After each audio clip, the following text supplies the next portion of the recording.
Chapter 645. There was a watch lying quietly in his open palm.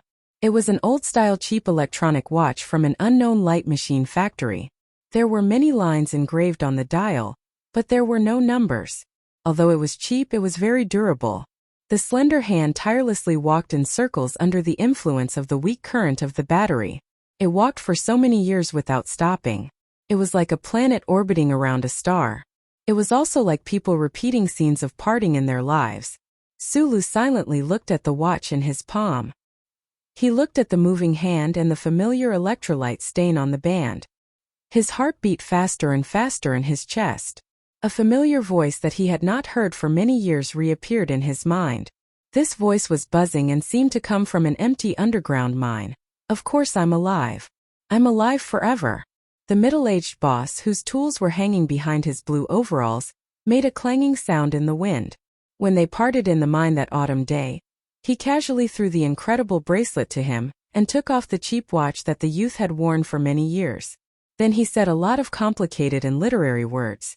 Sulu had forgotten those words, but the one that left the deepest impression on him was this declaration that seemed sad at the time, but now it was arrogant and flirtatious. In the last words, Feng Yu thought that his eyebrows were like knives. They were too straight and would suppress his vision and hurt his spirit. If he could change them, then he should change them. A few years later, Sulu was once again an orphan crying in sorrow. His pair of knife-like eyebrows were shaved sparsely because of his disguise, but the real him in the depths of his soul was still as straight as knives and had never changed. Looking at the watch in his palm, his expression was very strange. His knife-like eyebrows gradually furrowed. They were furrowed so tightly that he felt a burst of pain between his eyebrows. "Give me back the watch." Chi Dabing noticed his strange expression. He looked at the watch and shouted anxiously. Sulu still did not pay attention to him. He turned around and walked in with an expressionless face. "Who is Chi Dabing? Why do you value him so much? If I want to find his teacher, how should I find him? And how much do you know about this watch?" The old man behind the table raised his head in confusion. When he saw the watch in Sulu's hand, he tilted his head slightly as if he was thinking about something in the past. For some reason, the age spots on his face became clearer under the dim light. "Isn't this the soldier's most precious watch? Why is it in your hands? As for his identity, well, there's nothing special about it. He just has a very faint royal bloodline which the entire organization knows." The cold wind blew in the spacious conference room, and the heat outside the window could not enter at all.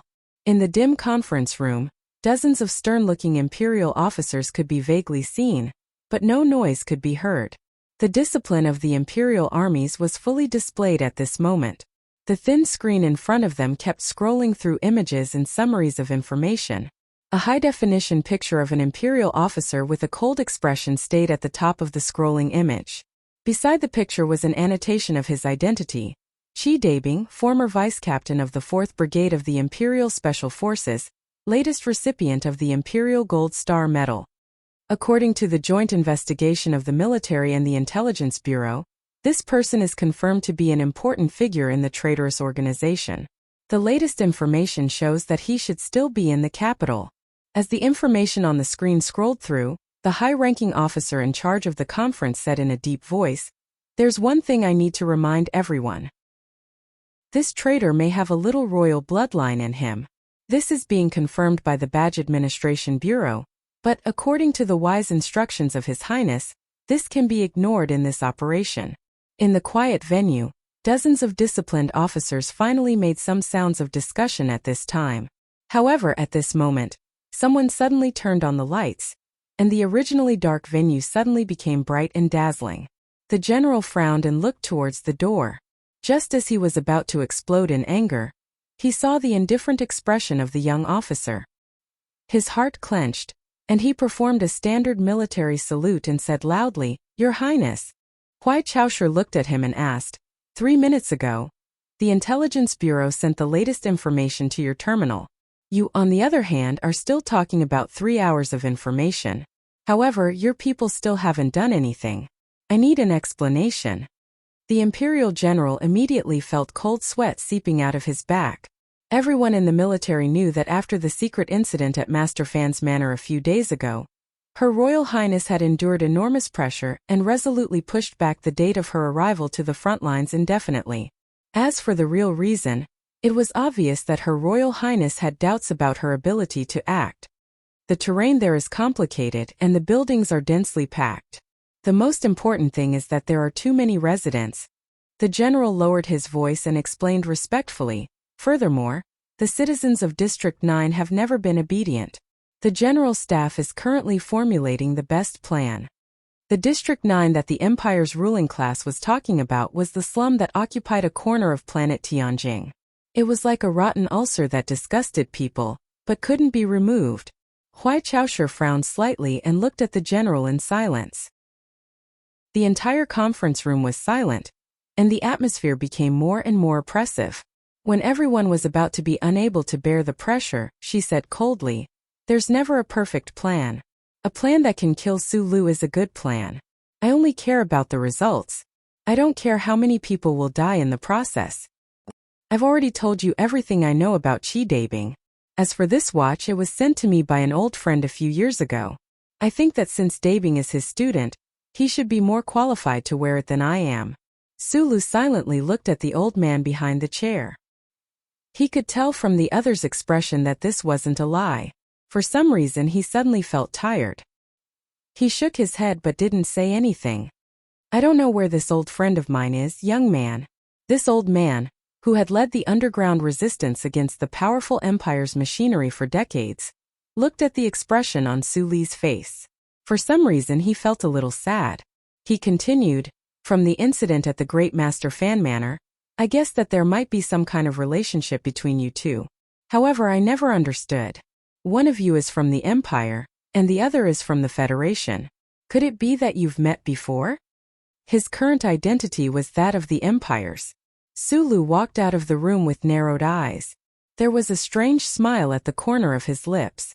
In reality, it wasn't completely a smile. "Return the watch to me." Qi Dabing blocked his path. Although he didn't pull out the pistol in his clothes, he looked anxious and angry. If Su Lu could fulfill his request, perhaps this person would really go crazy. Su Lu looked at him but didn't do anything.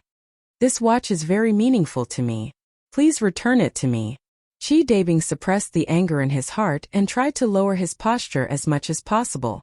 Su Lu used 2 fingers to pick up the cheap watch and put it in front of his eyes. However, he didn't seem to have any intention of handing it over. Instead, he used an extremely serious tone and said word by word, "This is my watch." Qi Dabing was stunned. "And he didn't send this watch to you as a souvenir. He just wanted to tell me a truth that I wanted to know before, but now makes me angry." Qi Dabing wasn't in the mood to ask for a truth. He angrily clenched his fists and asked in a cold voice, "What right do you have to say that it's yours?" There was the crisp sound of metal colliding. The back cover of the watch that Su Lu was holding opened with a snap, revealing the glossy watch case and a very clear but ugly line of words on it. 37th Constitution Calendar, 61st year, September 3rd, Future Federation Mechanic Su Lu. "This is the first souvenir I made after I operated the micro-etching machine for the first time." Su Lu looked at him expressionlessly. "Do you still think it's yours? When did you meet that person?" Su Lu looked down at the watch and asked calmly. 6 years old, Qi Dabing replied coldly. "When I was 6 years old, he stayed in my house for a month. No wonder I felt that your close combat skills were a bit strange in the underground sewers." Qi Dabing had not completely digested the shock in his heart, but it was very difficult for him to accept that this person from the Federation, who was much younger than him, was using a lecturing tone to talk to him. He said mockingly, "Looks like you're very interested in this. You want to learn? Beg me. Maybe I'll be willing to teach you a move or two when I'm in a good mood." Su Lu looked at him with that strange smile. After a long silence, he said mockingly, "No, I just want to remind you that you learned it wrong. The person who taught you clearly didn't put much effort into it. Perhaps he saw that you have royal blood and wanted to see if he could stimulate the Jinqi in your body. But obviously you don't have that kind of luck. Only 1 month, but I have 4 years. Su Lu raised his head and narrowed his eyes. His mood suddenly became a bit better. A moment later, He immediately felt that this kind of happiness was really very childish. For an orphan who had lost his family at a young age, the man he called boss was actually not only his teacher. In a certain sense, he had also replaced the role of a father. Although that man could only play the role of an extremely incompetent father, who liked to visit prostitutes every day, and didn't even know how to cook. It was because of this kind of relationship that when the emperor of the empire thought that he was his son and the great teacher said that he was his father, Sulu didn't feel any displeasure in his heart. Instead, he felt somewhat proud and complacent. The most wanted criminal of the Federation, cuckolded the emperor of the empire, gave birth to such a perfect daughter like Jian Shuier, and had thousands of incarnations. His entire theory was enough to guide the guerrillas of Green Dragon Mountain. After his death, he was still able to make countless young students of the Federation worship him like a god. With his own strength, he had fought against the glory of the Charter for countless years. Such a powerful person had lived together with him for so many years and had such a close and irreplaceable relationship. It was really something to be proud of. He had always thought that he was the only student of the uncle, so when he discovered that there was still a person like Qi Dabing in the empire, his disgust, depression, and rebellious feelings suddenly surged. He subconsciously wanted to beat him into oblivion. After putting the watch back into his pocket, he didn't pay attention to the strange and angry expression of Qi Dabing behind him. He walked out of the building alone and stood by the railing alone. He looked at the gradually darkening night in front of him and didn't say anything for a long time. At this moment, his mood was very complicated. He knew that Bastard should still be alive, so he naturally felt relieved. He also knew that the Bastard had taken in a disciple before. Although it was very obvious that he had taken in a random disciple, he still felt very unhappy. With his palm on the railing, Yi Feng narrowed his eyes. Countless emotions converged into a sincere sentence, and he softly said from his thin lips, "Fuck you, uncle." Chapter 646. Some people were alive but he was already dead. Some people were dead but he was still alive. When everyone thought he was dead, he showed his face from behind the dark curtain with a cigarette in his mouth and a glass of red wine in his hand. He told the world in a flirtatious yet indifferent manner that he was still alive and would live forever. Other than that, the reason why Su Li's mood was very complicated was that he was surprised to find that after that bastard faked his death or left, there were still many people in this universe who missed him. Those people were confused by his halo and became hot-headed, and their eyes were fixed on him. Fortunately, he was not such a person. He curled his lips into a smile, so he did not scream and rush into the slums of the Imperium and ask around for news with his watch until he burst into tears. Instead, he calmly put the watch into his pocket, shrugged like Lan Xiaolong, put his hands on the railing, and cursed at the hot and smelly night wind of District 9 with an inexplicable bad feeling. When he cursed, his pupils shrank, and his hands on the railing suddenly tightened. On the street outside the repair shop, an extremely expensive car was roaring at high speed. It seemed that the driver heard him greeting someone's mother. He was so shocked that he lost control of the car and slammed into the hard tree trunk outside the gate, making a loud noise. The hard tree snapped, and the front of the expensive car was severely damaged. The resistance fighters disguised as repair shop workers quickly rushed out of the shop and struggled to pull the deformed alloy door. A furious roar sounded in the car. Muen covered his forehead and face with blood. At this time, he did not care that the expensive fur coat on his body had been torn to pieces. He anxiously and violently waved his arms and said something loudly.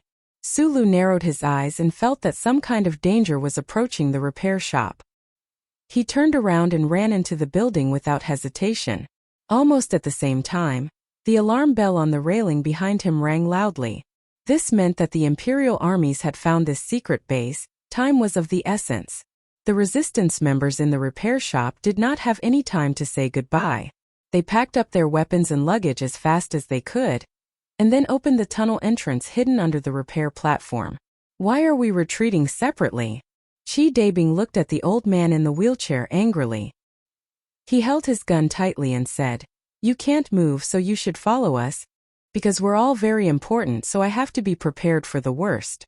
If the Empire catches you, this old man might be able to slip away." The age spots on Ledervoss's face were very bright under the dim light of the tunnel. He looked at his subordinates gently and said, "The Empire has never caught me, and it won't this time either. When it comes to escaping, you youngsters don't have as much experience as me." The soldiers of the resistance organization all laughed. This kind of relaxed and confident atmosphere in the face of life and death infected Sulu, who had been silent all this time. He silently thought that the underground resistance organization was like the anti-government guerrillas of Green Dragon Mountain. If they did not have this kind of optimistic and cheerful fighting spirit, they would not have been able to hold on for so long in such a disadvantageous situation. "Goodbye," he said sincerely as he looked at the old man in the wheelchair. "We will meet again." The old man nodded with a smile. "Don't worry. The base is often found by those foxes from the Intelligence Bureau. We move around often, so we are very experienced. Don't worry about Mr. Muen. This repair shop is not registered under his name, and I think he should be able to escape faster than us." The one who was speaking was Muen, the most capable person in the gang. He was wearing a gloomy black suit in the gloomy tunnel, and he gave off a sinister feeling from the beginning to the end. But for a group of soldiers who were escaping from the Imperial armies, having such a person as a guide would make them feel a lot calmer. Following the repair shop's tunnel to the west, a group of more than 10 members of the resistance organization surrounded Sulu and did not stop for a moment. Their reaction was very fast and their speed was also very fast. The Imperial troops who had killed their way into the slums would not be able to keep up with them. An old but still well-sealed iron door fell heavily behind them, isolating them from the sound and air. The fugitives, whose foreheads were already starting to sweat, finally felt a sense of relief. Muon's capable subordinate pulled open his collar and took a few quick breaths. Then, he took out a cigarette and distributed it to the crowd. He chuckled and said, "Let's leave this place. We are already safe. We use a different ventilation system here, and the electronic smell detector that the army brought cannot detect us. So, comrades, relax and smoke." The relaxation after the tense run made everyone in a good mood. Several old soldiers of the resistance organization stepped on the dirty water and smoked while humming a song in a low voice. Chi Dabing, who had been gloomy all this time, finally relaxed a little. The Empire's cigarettes taste pretty good, Sulu thought with a smile as he looked at the smoke rising from his fingers and drifting behind him. Listening to the interesting little song that was repeated in the Empire's mouth, he couldn't help but purse his lips, wanting to hum a few lines along. However, the moment his lips parted, a violent vibration came from the ground, violently pushing everyone to the ground and into the dirty water. The well-trained resistance organization soldiers did not panic. They struggled to get up, quickly picked up their guns and began to set up a defense. At the same time, the technicians began to monitor what had happened. The resistance fighter with a round face looked at the Bonner watch on his wristwatch in shock. With a trembling voice he said, "An explosion too. 4 kilometers to the southeast. It's so strong when it reached us. How many bombs did the Imperial Thief Army use this time?" There was silence in the dark underground tunnel. Chi Dabing had a portable workbench on his knee. The faint light made his face look particularly pale. He looked at the remote monitoring screen on the workbench, and sadness appeared on his face. A missile with an unconventional yield flew from beyond the clouds and accurately hit the southern part of the repair factory building. The violent explosion instantly destroyed all the buildings on the ground of the repair factory, and the powerful shockwave turned the courtyard walls into countless jagged cement blocks. The terrifying temperature coldly turned most of the resistance soldiers into charcoal. Thick black smoke rose from the ruins and slowly drifted into the sky. It entered the eyes of countless confused people in the slums and then gradually dispersed, covering the warm and free sun in the sky. The underground tunnel deep in the ruins of the repair factory was directly overturned by this terrifying explosion. It was exposed to the air filled with a burnt smell. Many corpses of the resistance organization soldiers were lying there. Weak shouts, sporadic gunshots, and dozens of huge Wolfang mechs rushed into the courtyard and cruelly and coldly began the final massacre. Chapter 647. There were still people alive in the rubble and smoke-filled repair shop.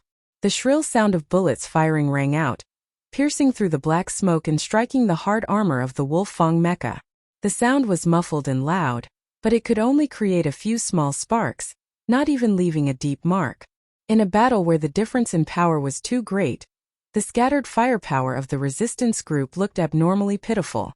It was like a despairing insect waiting for death, futilely spitting out a few drops of venom against an elephant that was countless times its own weight. And yet the elephant could not feel it at all. That Wolfang mecha abruptly stopped its heavy mechanical legs, the gun on its left mechanical arm firing out. The terrifying firepower instantly blasted that ruined wall into flying shards. As for the resistance group soldiers behind the wall, they did not even have time to scream before they became dismembered corpses. The humming of the engine, the heavy mechanical legs of the mecha landing on the ground, the muffled and cold sounds of gunfire, explosions, all these sounds were frightening, because there were no more gunshots or shouts from the resistance group among these sounds. Gradually, this solemn and terrifying massacre came to an end. Dozens of Wolfang mecha cleared out the resistance within the repair shop in the shortest amount of time possible, and then they quickly spread out, occupying the various key points of this block. Among them, several of the electronic mecha began to activate their high-powered surveillance equipment, attempting to find the direction of those complicated tunnels below the repair shop. Right at this moment, the faint rumbling of heavy engineering mecha could be heard from behind the block, mixed with the almost inaudible sound of grinding tires. The gate of the repair shop, which had long been on the verge of collapse, collapsed with a crash. As the smoke and dust settled, Hui Chaosher, wearing a military cap and an indifferent expression, stepped in under the protection of countless stern-looking soldiers, walking towards the south. The high wall on the south side of the repair shop had long been reduced to dust by that terrifying missile attack. The exposed steel bars hung mournfully, its usually hard head facing the shallow pond outside the wall. That terrifying explosion had occurred here, and now it was a terrifying black crater that billowed with smoke and dust. The water in the small shallow pond had long been burned clean by the high temperature of the explosion, revealing the 1,000-year-old mud underneath. The mud had already dried up and cracked open, like the windless and poor fields around the desert. Hui Chaosher stood on the charred shore with his hands behind his back. He lowered his head and looked at the cracked soil at the bottom of the pond. He looked at the overturned tunnel in front of the pond. He looked at the strangely shaped charred corpses and the few people who were still breathing under the broken tunnel. He frowned slightly. The tunnel was directly blown up by the missile. Most of the 60-odd resistance fighters who escorted the leader died instantly. As for the old man and a few of his most loyal subordinates, they were also blown away by the explosion because they were at the forefront.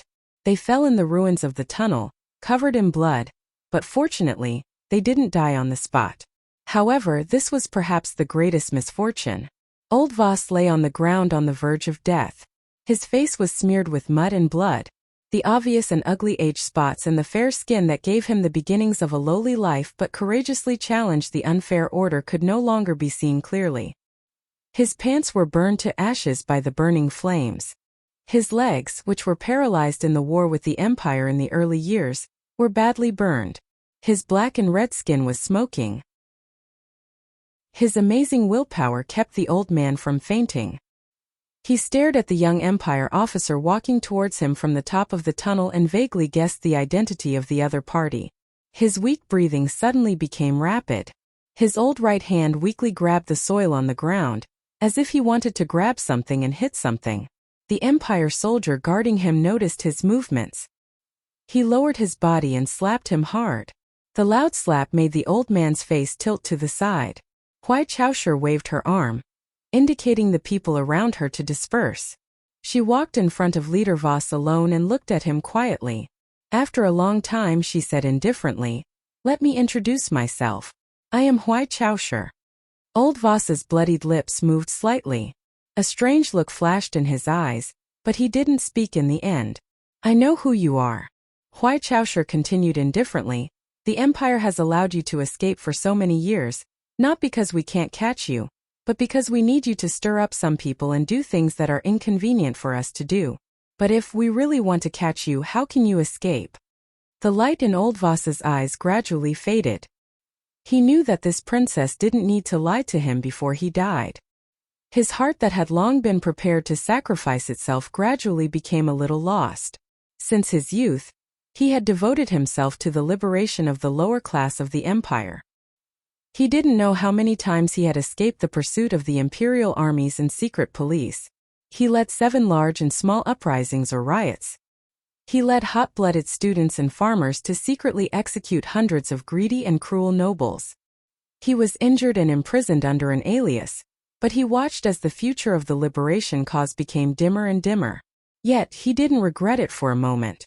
Until the moment of his death, when he heard White Sausher's indifferent words, Leader Voss finally understood why he had been able to escape for so many years without dying. "Where is that person from the Federation?" White Sausher squatted down.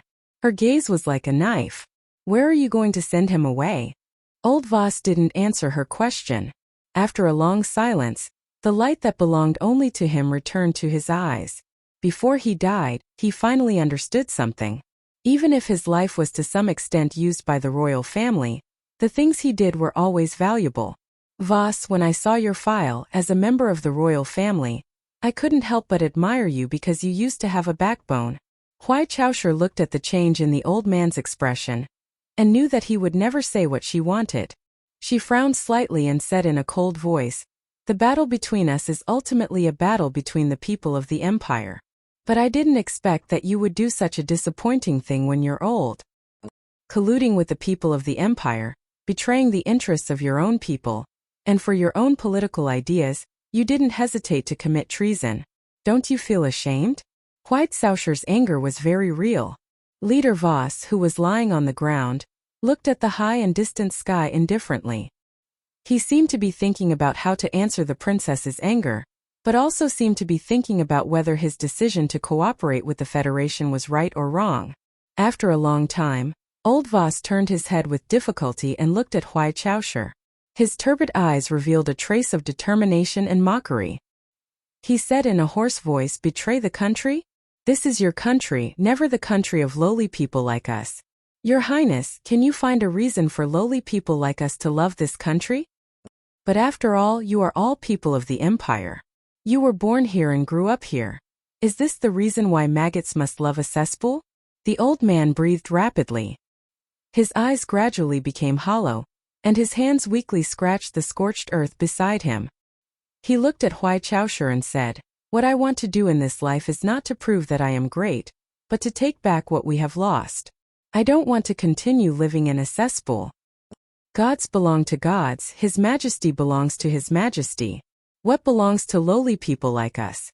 Dear Your Highness, if you are willing to return the power that belongs to us, you will definitely find that our determination to resist the invasion of the Federation is stronger than you think. The words of cowardly traitors are always so beautiful." White Sausher looked at the leader of the resistance organization under her feet, indifferently made a final mocking comment, and then turned around and left. The soldiers of the resistance organization habitually called the military officials loyal to the royal family as imperial traitors, and they themselves were called traitors. From today onwards there would be one more crime on the wanted list: treason. Old Voss had led the resistance organization for decades, and at the last moment, he made a shocking decision to cooperate with the invaders of the Federation.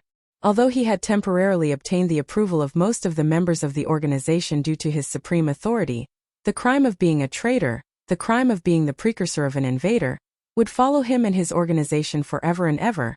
Was this really the right thing to do? Was it really worth it? The old man couldn't answer this question. The spiraling gunshots from the bottom of the dry pond ended his life full of fighting spirit, and also left this question to the successor of the resistance organization and the soldiers with complicated feeling. The soldiers who were desperately running in the tunnel naturally couldn't hear the gunshots. But from the images of the large explosion transmitted from the remote monitoring, as well as the fire, black smoke and scattered limbs, they had long guessed the worst outcome in their hearts. That old man who was like a loving father, no really like a loving father, who had led them and even their fathers to fight for decades, should have already dedicated his life to the cause of the liberation of the people. The soldiers glanced at Chi Dabing with stiff bodies, silently making painful inquiries. Chi Dabing, who glanced at the screen from the corner of his eyes from time to time, had long become numb from the pain and sorrow in the depths of his heart, and didn't have any reaction. Therefore, the people who were running for their lives did not stop. The dense sound of footsteps continued in the dark tunnel.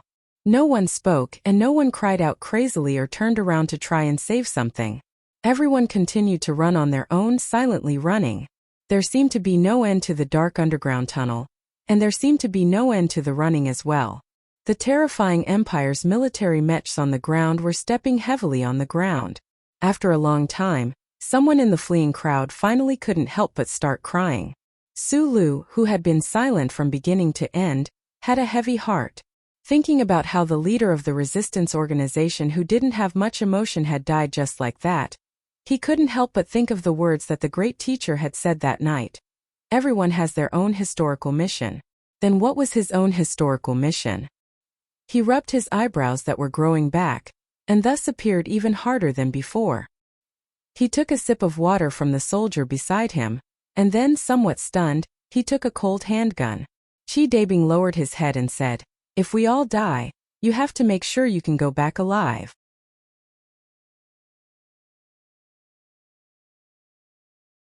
He would rather have an alien with thoughts, wisdom, and precise purpose appear among the weeds, attracting and leading the weeds in the rest of the fields to gather all their strength and grow lush until they surrounded the farmer's own home. At that time, a lawn mower or a fire would be enough. In the long river of history, there would always be many accidents. For the rulers of the White Hibiscus dynasty, this great purpose that had been set since the beginning of the dynasty had entered a situation where they had lost control many times. The angry and powerful resistance groups had almost succeeded in overthrowing the decaying empire several times. However, the successive owners of the palace still insisted on this policy until today. The latest harvest was a relatively long process. It probably started when the previous emperor was assassinated by Li Pifu, and the new emperor succeeded the throne. After that, Duke Cardin brandished his butcher knife and rampaged through the universe. After that, it was the recent story that happened in the slums. Tens of thousands of imperial soldiers and secret police rushed into the 9th district at the southwest border of the capital city. Those dilapidated buildings that no nobles usually paid attention to became the focus of all eyes in these few days. The merciless purge, on the basis of more than 10 years of suppression and collection by the Intelligence Bureau, was particularly precise and terrifying. More than 600 members of the resistance group disguised as people from various industries were thrown into the gloomy secret prison.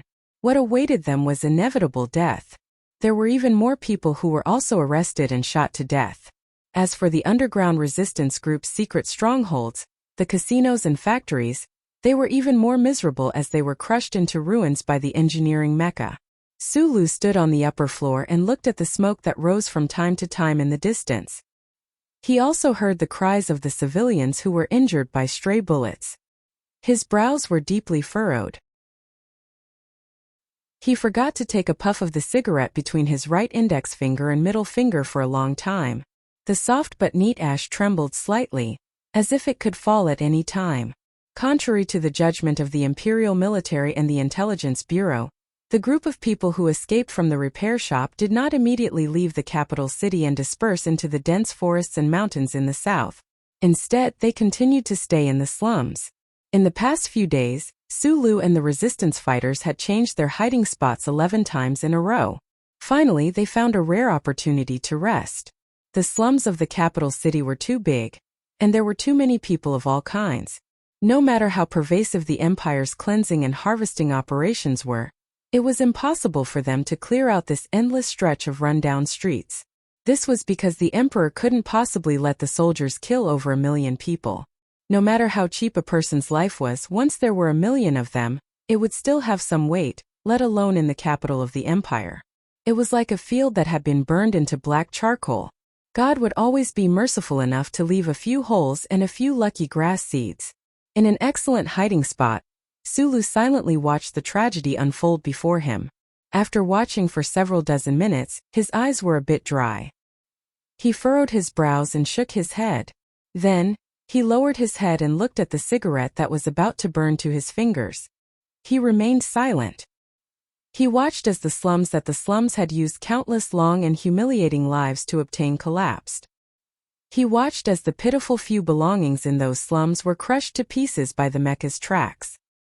He watched as the resistance members and innocent civilians who were dragged into the streets in rows were taken away like livestock. There were even more people who were directly escorted to the streets and shot to death. Blood flowed like water. No one could be in a good mood, even though he was a Federation officer. Logically speaking, he should immediately begin to consider how much strength the resistance group would have left after this round of cleansing, how much movement they would have in other star systems, especially the border star systems, how much benefit they could bring to the federal forces, and whether or not there was a need to continue this cooperation. However, the scene before his eyes made it impossible for him to consider these things. In particular, the courtyard beside the small pond, which was cleaner and more refreshing than the surrounding buildings, made him very worried. He had lived in that warm courtyard for more than half a year. What would happen to Aunt Susan and Paul naturally made him feel uneasy. Fortunately, the courtyard had been strangely quiet for the past few days, which made him feel a little relieved. "Get ready to go." Chi Dabing poked his head out of the side room and said with a tired expression. Sulu nodded and took one last look at the small courtyard. He carefully crushed the cigarette on the railing, quickly checked the weapons on his body, and turned to leave.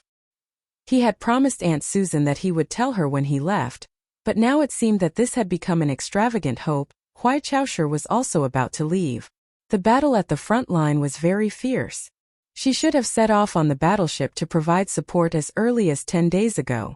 Now, hundreds of new Wolfang mechs were already on the way, but as the highest commander and the strongest combat force, she was still forced to stay on Tianjing. The strong desire to annihilate the underground resistance group and kill Sulu could not make her stay indefinitely. Before leaving, to the surprise of all the subordinate officers, she did not enter the palace to bid farewell to His Majesty. Instead, under the protection of more than 10 mechs, she came to the chaotic slums and came to a quiet courtyard. Aunt Susan looked at the courtyard full of armed soldiers with cold expressions with a pale face. She did not dare to speak as loudly as she usually did. Instead, she nervously grabbed her son's hand and pulled him behind her. In these days she, who was cheerful and even a little rough, had become a little nervous after hearing the cries and gunshots outside the courtyard. She did not know why these cold-blooded soldiers rushed into her small courtyard. Vaguely, she wondered if these soldiers were looking for the poor black-haired aristocrat. Thinking of this, the hand holding her son tightly became cold and began to tremble. A young imperial officer with a cold aura walked in under the protection of many people. He raised his head and glanced at this ordinary courtyard. His brows furrowed slightly. He took off his military cap and rubbed his slightly curly black hair. Aunt Susan took a few deep breaths, bravely held her son's hand, and came to the front of the imperial officer.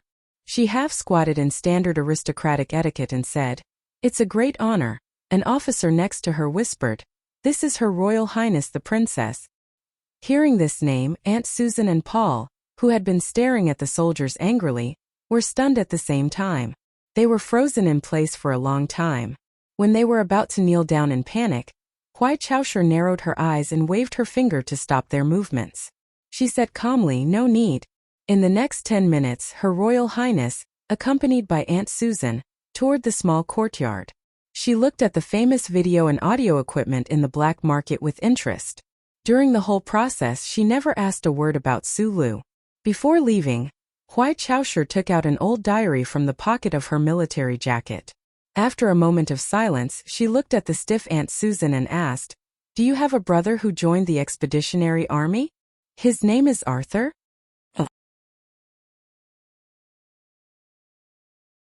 Chapter 649. It was a rough tan calfskin jacket, and the inner page was made of plant fiber paper. It was a diary. This diary followed the once young, proud, determined, and gentle imperial officer through a 7-year interstellar journey. From the Empire to a planet called 5460 in the western border of the Federation. After a massacre order, it was silently attached to the left side of the young officer's chest, and began to sleep in a pit of thousands of people under the ice and snow. Later, there was an equally young, proud, determined, and gentle Federation officer who fled from the Eastwood region of the Federation to the capital Ring. He followed the army to this planet called 5460. Before Lu Ling arrived, he accidentally fell into this cold and cruel pit of thousands of people. He found this diary on the chest of the imperial officer, which was as hard as steel. The diary began another journey. It followed the Federation officer to more distant places until he finally returned home. The calfskin that was wrapped around the diary was seriously damaged. It seemed that it would turn into rotten scraps with the slightest force. The plant fiber paper inside had even begun to fall off. It was very different from the appearance when the high-spirited officer of the Imperium first held it in his hands. But Aunt Susan still recognized it at a glance. This was because she bought it herself many years ago. She was also the one who personally handed it to her brother. She sold the last piece of jewelry left by her mother, but she could only afford a rough calfskin one. She couldn't afford a refined calfskin one. The difference of one word was Aunt Susan's regret for many years later. Sometimes she even thought that if she had bought a good diary for her brother, he might not have been shot for violating military discipline. This was a sad and illogical thought. However, for an isolated and helpless sinful lady who struggled to survive in the slums, she could only blame herself in this way and miss her family. Aunt Susan took the old diary with trembling hands. She couldn't help but cover her face with her right hand. Her callous fingers rubbed hard on her chubby and weather-beaten cheeks, but she couldn't stop the tears from flowing out of her fingers. For many years the pain and torment of life could not make this lady, who was forced to be cheerful, optimistic, and even irritable, shed a single tear. But today, when she saw the relics left behind by her dead brother, the countless days of grievance and pain seemed to have found a channel to vent, and she cried loudly. Holding the diary in her left hand, she covered her face with her right hand and cried bitterly. At this moment, Susan felt as if she saw her brother with the warmest smile standing in front of her again. Paul looked at his crying mother in shock, holding her weak elbow. He rarely saw such a sad side of his mother. He didn't know what the diary represented. His subconscious impulse to protect his mother made him want to question Hui Chaosher in front of him. However, thinking of the noble identity of the other party, he didn't dare to say anything in the end. The chubby woman crying in the clean little courtyard made the expressions of the surrounding imperial officers become a bit strange. As the direct subordinates of His Highness, they knew that the diary His Highness was holding probably belonged to a colleague who had sacrificed himself, but they didn't know the contents of the diary. For a moment, a kind of desolate and sorrowful feeling rose in the courtyard. A few of the officers quietly took off their military hats. Hui Chaosher looked at the woman crying like a child in front of her, and her eyes gradually narrowed. Sulu got the diary and brought it back to the Empire. This chubby woman who looked unusually mediocre happened to be Arthur's sister, and for some reason, she was willing to take great risks and hide him in the small courtyard for nearly a year. She had read the diary carefully before. From Officer Arthur's records, she felt something that she had never felt before. Now she felt more and more that something was destined. Could it be that something was destined in the unseen world? How did this story with a very small probability happen? Or did the creator think that this pair of brother and sister who were separated by life and death, separated by the vast universe, had some kind of virtue that should be cherished, so he used Su Li's hand to show a little mercy? Hui Chaosher had no mercy. In her opinion, things like virtue should only be appreciated when the world allowed it to be possessed. Now that the flames of war were burning in the universe, this relatively nihilistic existence must go away. The Imperial forces had carried out many massacres of civilians and technicians in the Federation West Woods. When reading the military report afterward, Hui Chaosher thought that this action made no sense, but she also strongly disagreed with the stupid behavior of Officer Arthur, who violated the orders of his superiors. "Your name is Paul?" Hui Chaosher was silent for a moment, and suddenly looked at the young boy who was at a loss and said, "According to your school's files, you are recently participating in military training?" Paul glanced nervously at his mother who was still crying, swallowed his saliva to moisten his throat, and replied in a low voice, "Yes." He didn't know why Her Royal Highness, who was like a god in the hearts of the imperial people, came to his home. He was even more shocked that Her Royal Highness seemed to know who he was and what he had done. "Your military training ends here." Hui Chaosher glanced at him, turned around and left. Paul had no good feelings for the imperial armies that were wantonly abusing the slums, but his heart was full of enthusiasm to resist the Federation invaders. In the eyes of a civilian student like him, joining the Imperial armies was also a precious right. Hearing Her Royal Highness's words, he was shocked and his blood surged. He protested loudly why. Hui Chaosher put her hands behind her back and gently held them on her waist. She ignored the boy's protest and directly ordered the subordinate beside her, "Remember his number. No one is allowed to let him go to the front line." "Who is the person who hung you on the tree? Is he back?" "I don't know because you told me last time that he was dead, so I wasn't mentally prepared at all." Putting anesthetic in the tea bowl, this kind of despicable but extraordinarily useful means is indeed very much like what Nasri is used to do. According to the information sent back from the Federation, he should be dead. The Federation's robot head should hate him no less than me. Although he has absurdly escaped the robot head's pursuit many times, I always thought that miracles can't be repeated again and again. On the top floor of the Zhaixing Hall, the low buzzing of the maglev equipment faintly came from below. The surrounding ultraviolet filtering gauze fluttered with the wind. Emperor Hui Fuchai slowly turned around and looked at the beautiful middle-aged man standing outside the screen. He frowned in disgust. He always felt that the thin white robe on this person was like a white gauze curtain hanging behind him. As for the pair of long naked legs that were like a woman's, it made him feel sick for decades. From the standpoint of the Empire, I don't think you should have any hatred for Nasri at all. If it wasn't for him single-handedly causing that huge explosion back then, perhaps Li Pifu would have led the federal forces to blow up your palace. How can the confrontation between the two largest war machines in the universe be changed by one person and an explosion? The Emperor's tone was stern and had a hint of mockery. You people always habitually want to worship a certain person. Teacher is dead and you are too useless. Great Master Fan Manor, do you feel that you can't even straighten your back? So you think that by placing teacher as a student in the temple, you can continue to maintain the mysterious and inviolable feeling of your family? Student Emperor, our family has never needed to work hard to maintain our status. If you are sending out your strong voice to the 1,000-year-old blood oath, I will be very happy to see the birth of a piece of history.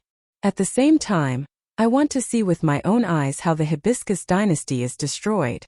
The mockery in the great teacher's words was no less than this man with the most power in the universe.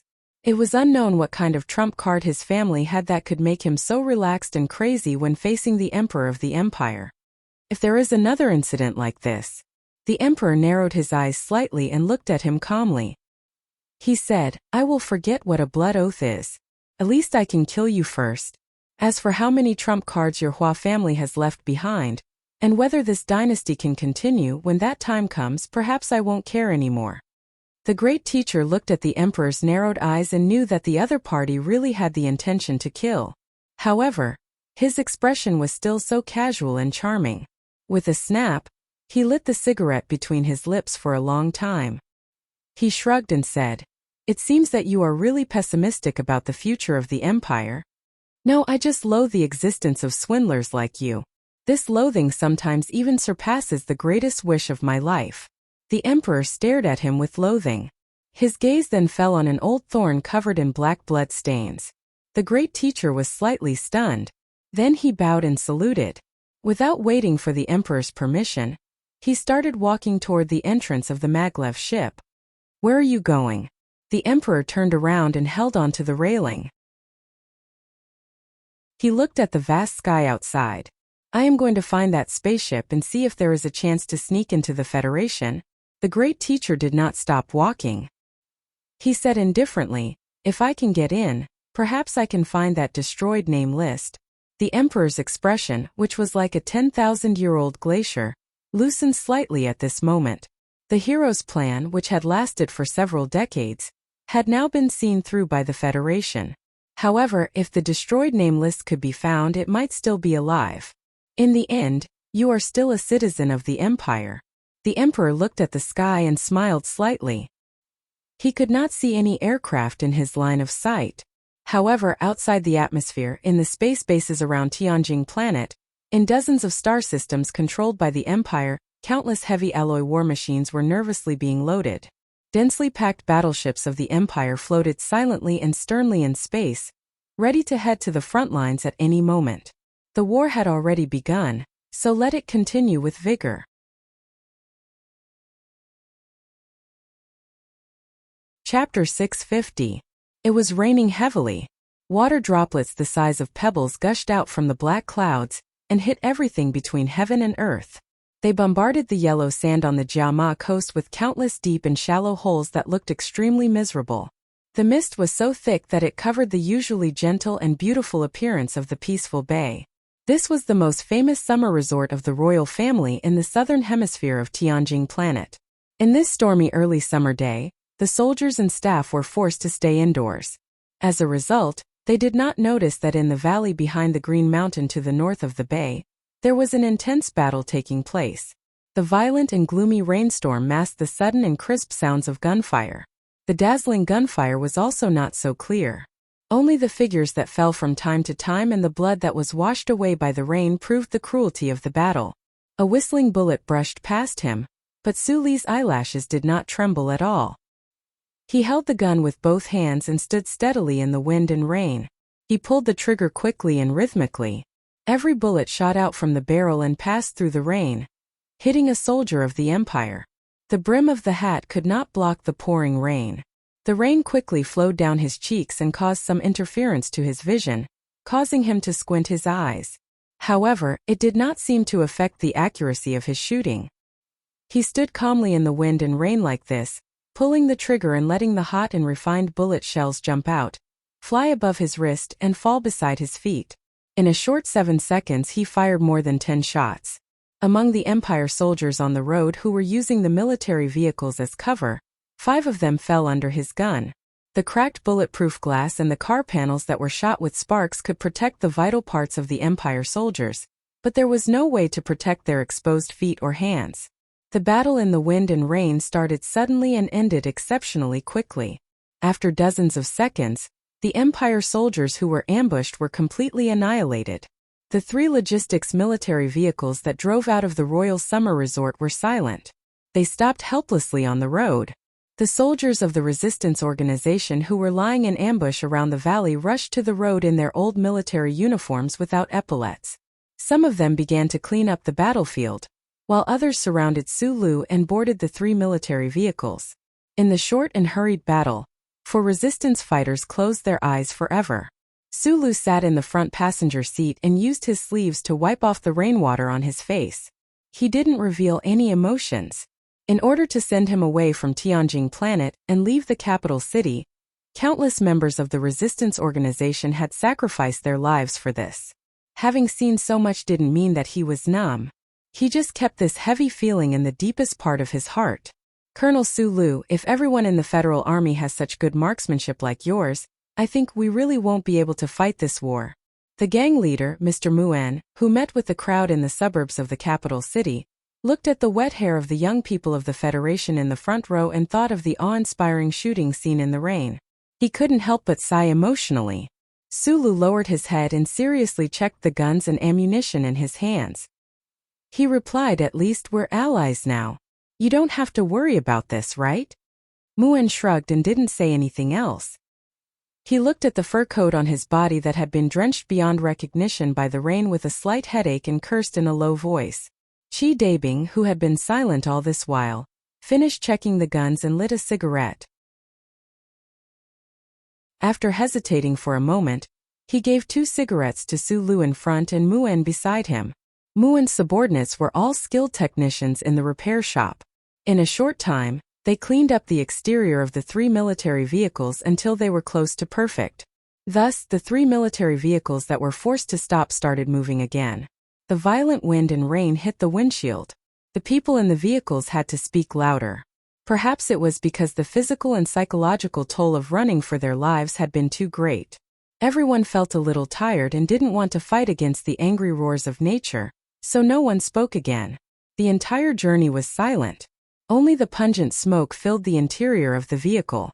Occasionally it would drift out through the gaps between the windows, but it was instantly swept away by the violent wind and rain outside, leaving no trace behind. How could they leave Tianjin planet? Su Lu didn't know about the plans of the Empire's underground resistance organization.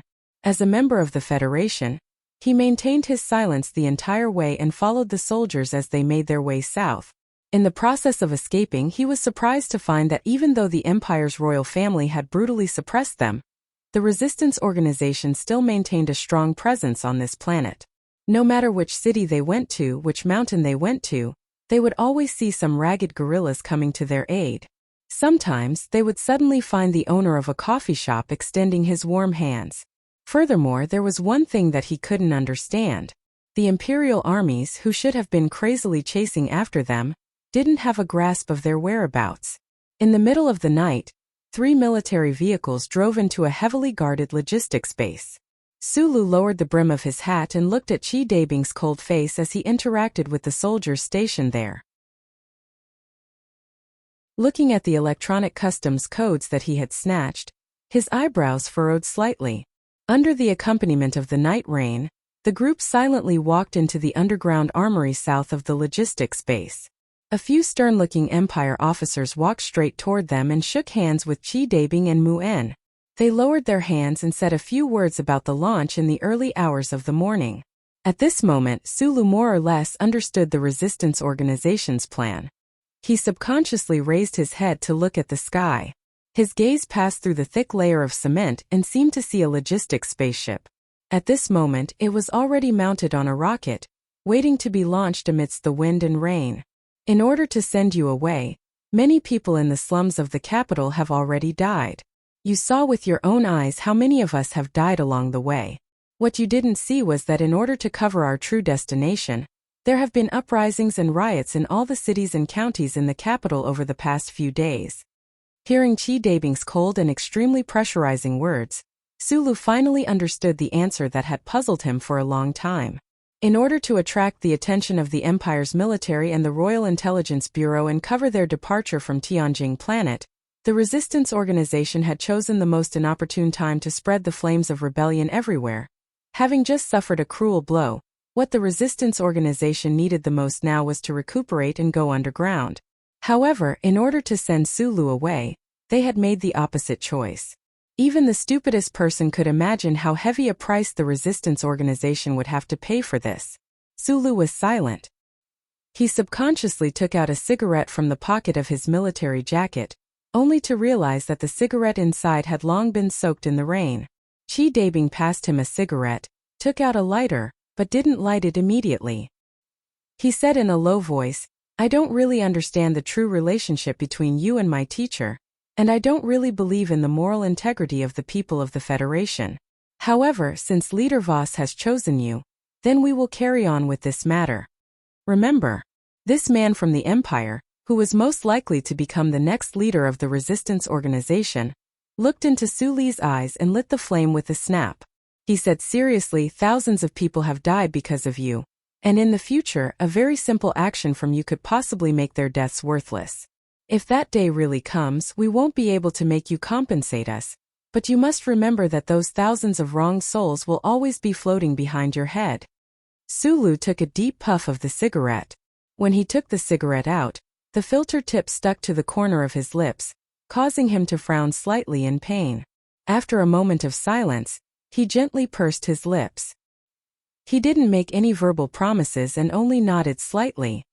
"Actually, after observing you along the way, I feel that you are still trustworthy." Chi Dabing seemed to be very satisfied with Suli's performance. After pausing for a moment, he took out a chip and handed it to Sulu. "This is a gift from Mr. to the people of the Federation." "What is it?" Sulu asked. "It should be a piece of information related to the people of the Federation," Chi Dabing said. Chi Dabing said, "Sir said that you might use it or throw it away. But it has nothing to do with us."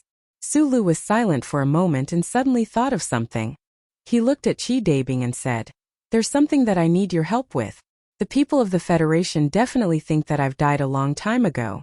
I've been worried that some messy things will happen because of this. Therefore, I hope that you can use your own channels to inform the troops over there that I'm still alive." "What messy things?" Chi Dabing said mockingly. "Widows remarrying because of a misunderstanding? I'm not married yet."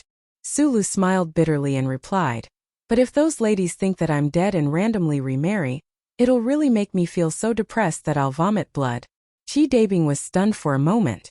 Then the two of them looked at each other and couldn't help but laugh. Their laughter reverberated in the spacious underground armory like a rolling snowball, becoming louder and louder, completely covering up the faint sounds of the wind and rain. A few hours later, in the darkness of dawn, accompanied by the deafening sound of engines, a military transport spaceship that was urgently in need of military equipment at the front lines rode on a rocket and left a nameless logistics and equipment base on Tianjing, flying toward the dark universe. The high-temperature flames at the bottom of the engine sizzled as they burned the rain that filled the sky. A stretch of slightly hot white steam rose from the launch base. Amidst the quiet green hills, Chi Dabing looked at the eye-catching ray of light in the night sky and thought of the young man from the Federation. After a long silence, he shook his head and coughed a few times. Then he led the resistance fighters under him and walked silently into the wind and rain, into the darkness. At this moment, a large Empire transport spaceship had already left the gravitational control of the local star system and passed through two small warp holes, advancing toward the boundless borders of the universe. Invisible particles hit the porthole of the transport spaceship, giving off a strange blood-red glow. It made Whitesaucher's ordinary face on the porthole appear especially indifferent.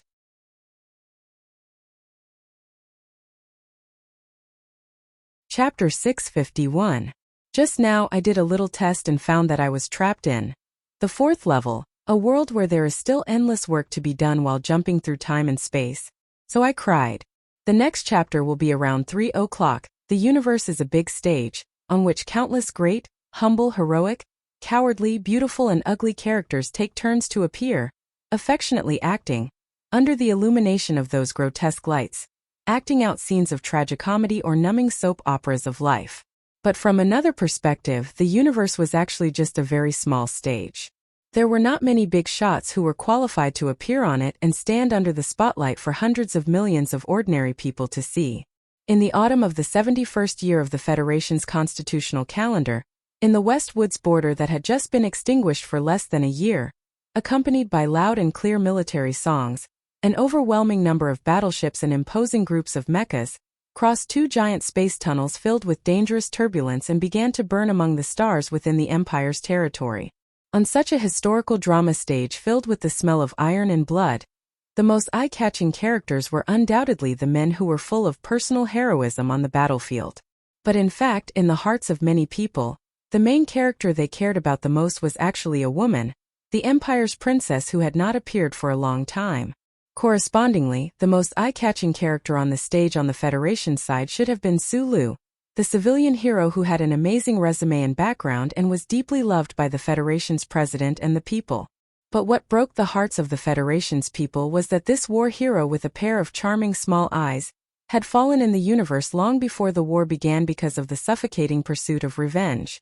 At this time, both the Empire and the Federation seemed to have forgotten a person.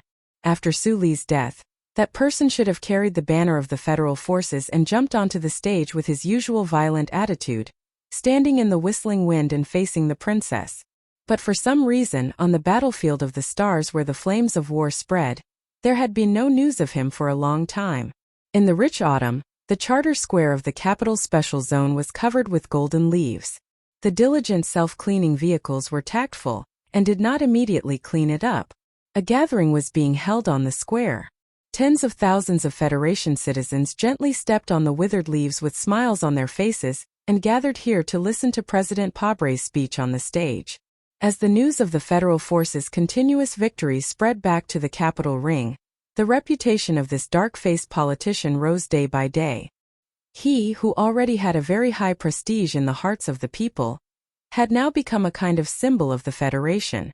With his extremely high political wisdom and fearlessness, he forcefully pushed the strategy of attacking the Empire's mainland despite the opposition of the aristocratic families, and to a certain extent, he had obtained the loyalty of all the Federation's troops.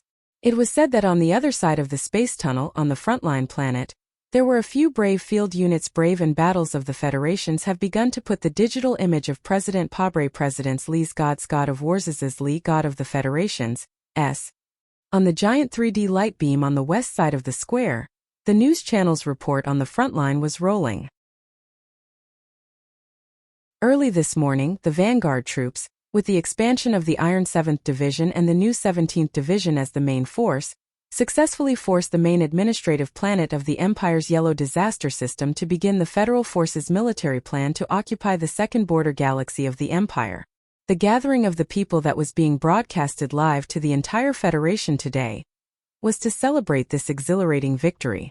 Because of Mr. President's calm and charismatic speech on the podium, the somewhat cold late autumn became warm and even lively. People waved their arms, shouted the slogan, "Long live the Federal Army," and hugged the strangers they did not know in excitement. In this speech, people forgot all the unpleasant things in their lives. The difficulties of their bosses, the price of the unpalatable protein meat, the inexplicable breakup, and the departure of their friends were no longer important. As for the people who had passed away, such as Commander Zhong Sulu, and the cases that still had no clear results, they had long disappeared in the ocean of joy. The seed of the Empire, who led to the ambush of the warships in the Westwoods and the deaths of Commander Zhong and his wife, had committed suicide for fear of punishment. Secretary Jiao, who stole the electronic seal of the Department of Defense and deceived the Bureau of Proclamation into suspending the investigation, had also committed suicide for fear of punishment. The investigation of the case could not go any further. Also, the rare good political situation did not allow the investigation to go any further. The Bureau of Proclamation, which had been under great pressure in the case of Commander Zhong's assassination, finally returned to its usual cold and arrogant appearance. The assistant to Director Cui Zhedong, who had been under investigation for half a year, was reinstated. Perhaps in the near future, he would take over the position of Director of the Bureau of Proclamation. The old Director Tai slowly rubbed the golf club in his hand and looked tiredly at the last yellow leaf hanging on the branches outside the window. He was over 90 years old and was ready to bow his head and admit defeat to the natural law of life. However, the things that had happened in the past few years made him have a trace of doubt about his decision back then. Was it appropriate for the Bureau of Proclamation to be handed over to Cui Zhedong? Old Director Tai sighed silently in his heart. He thought of the secret conversation in the Linyuan yesterday. After hearing his invitation, the broken door that he thought the most highly of, after silently thinking for half an hour, still expressed a firm refusal. In the old man's opinion, Lin Banshan was the best candidate for the position of Director of the Bureau of Proclamation. However, it was indeed difficult to ask a person who didn't even want to be the heir of the 7 major families, who betrayed his family when he was young, who only wanted to wander and fight among the stars, and who was accompanied by the central computer that only knew how to think mechanically. Just like the Bureau of Proclamation's metabolism, the Federation without Sulu was no different from the Federation in the past few years. Some things happened. Some people died, some newborns were born. Some people fell in love, some people got married, and naturally some people fell out of love and some people got divorced. Li Pifu, the god of war, was still fishing by Lake Feiqing. He only showed his old and frightening face at the ceremony where the federal forces vowed to attack the empire. His only son, Li Jiedu, was still gentle and harmless as the president of the First Military Academy. General Miles was still completing the last few years of his term as the chairman of the Joint Chiefs of Staff.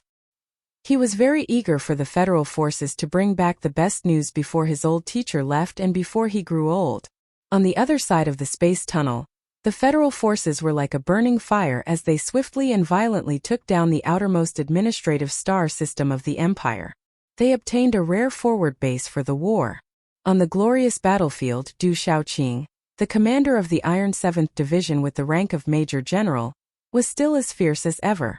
Near the Iron 7th Division's iron flow, the news reporters and soldiers could always see traces of the new 17th Division. These 2 most famous and bravest units of the Federation were like in a race, chasing each other and fighting on the front line of danger. Today's victory that made the entire Federation rejoice was achieved by these 2 units.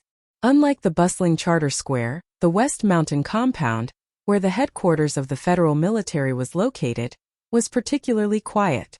The falling leaves that were rustling on the streets and the gate where no military vehicles could be seen for an hour even gave people a feeling of depression. All the attention of the military was on the front line. The senior officers of the Ministry of National Defense and the staff officers of the various military regions were either calculating in the command hall, or cursing in the base to force the General Assembly base to speed up the production pace, or pulling their hair in the Shell Industrial Park of the port city. Instead, the West Mountain compound became quiet. In the depths of the quiet compound, there was a heavily guarded small building. In the past 6 months, medical personnel wearing white work clothes came in and out from time to time.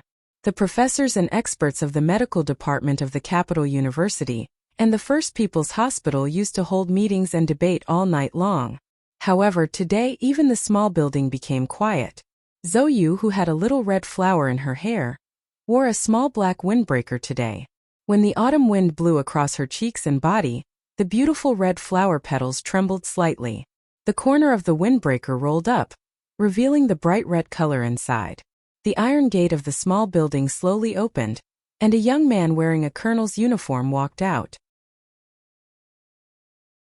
His military posture was standard and his posture was extremely straight. It was as if the electric current stimulation and inhuman pain of the past 6 months did not happen to him. That childishness still existed in the past, but it was exceptionally violent. Now it seemed to have calmed down a lot. Although his eyes were still filled with disdain for the heavens, the earth and this world, as well as violence that could burst out at any time, that childishness had long since disappeared. Yes, he was now a young man. Zhou walked up and gently hugged him at the bottom of the stone steps.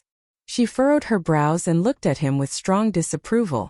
"You really are a lunatic." Li Feng did not say anything. Instead, he smiled happily. He looked at the autumn trees in the courtyard and took in a breath of the slightly cold autumn wind. He felt the smell that he had not felt for a long time and said, "I like this feeling of strength." When the federal forces were fighting a bloody battle on the front lines, when Huai Chaosher and Su Lu were fighting fiercely on the Empire's Tianjing planet, Li Feng, who had once carried the unlimited hope of the federal military in his early years and who had become famous as a lunatic at a young age, unexpectedly did not appear on the battlefield. "You are already strong enough. Why do you still need to use such a cruel training method?" Zhou looked at him coldly and said, "Although the relevant details are strictly confidential, these few times when I came to deliver things to you, I often heard your blood-curdling screams. Why is that?" Thinking of that shocking phone call she had eavesdropped on in her father's study, Zhou suddenly felt a throbbing pain between her brows. She looked at him full of pity and said, "Do you know that you may only live for 70 years? Li Feng's cheeks were clearly much thinner than before. After hearing Zhou's question, he lowered his head in silence. Thinking of the electric shocks he had endured over the past half a year and the unbearable pain, he raised his head and said seriously, "Yuzi, you should know that the Empire's princess is much older than me." Zhou looked at him in confusion, not knowing why he had suddenly brought this up. Although many years ago, people seemed to be used to comparing the Federation's madman Li with the Empire's princess, she passed rank 6 at the age of 16. She is a genius. Madman Li's eyebrows were like knives, and he said with a rare serious and cold voice, "I am also a genius. My speed is about the same as hers. But she is older than me, so she is stronger than me."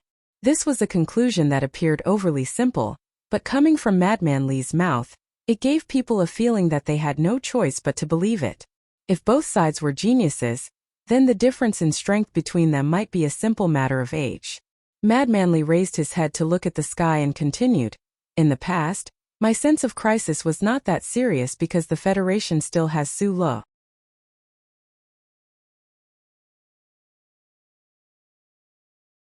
Chapter 652. Because Su Lu is dead, I have to be stronger than that princess. On the battlefield, who knows if you can live past tomorrow? What is there to be dissatisfied with if you can live to 70 years old?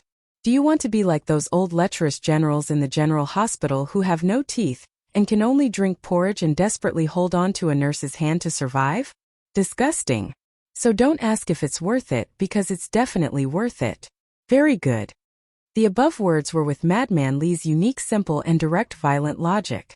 It was sonorous and powerful, and when it fell on the ground full of yellow leaves, it could smash the withered leaves into pieces. Suddenly, he smiled shyly, gently patted Zhou's shoulder, and said, "I'm going back to Feiqing City tomorrow, and the day after tomorrow to the army. Tonight. Do you want to have dinner together?" Zhou rubbed her painful shoulder, frowned and looked at him, and said, "Of course, dinner is not a problem, but don't expect anything else." The autumn wind blew and the yellow leaves moved. There was a long silence outside the small building.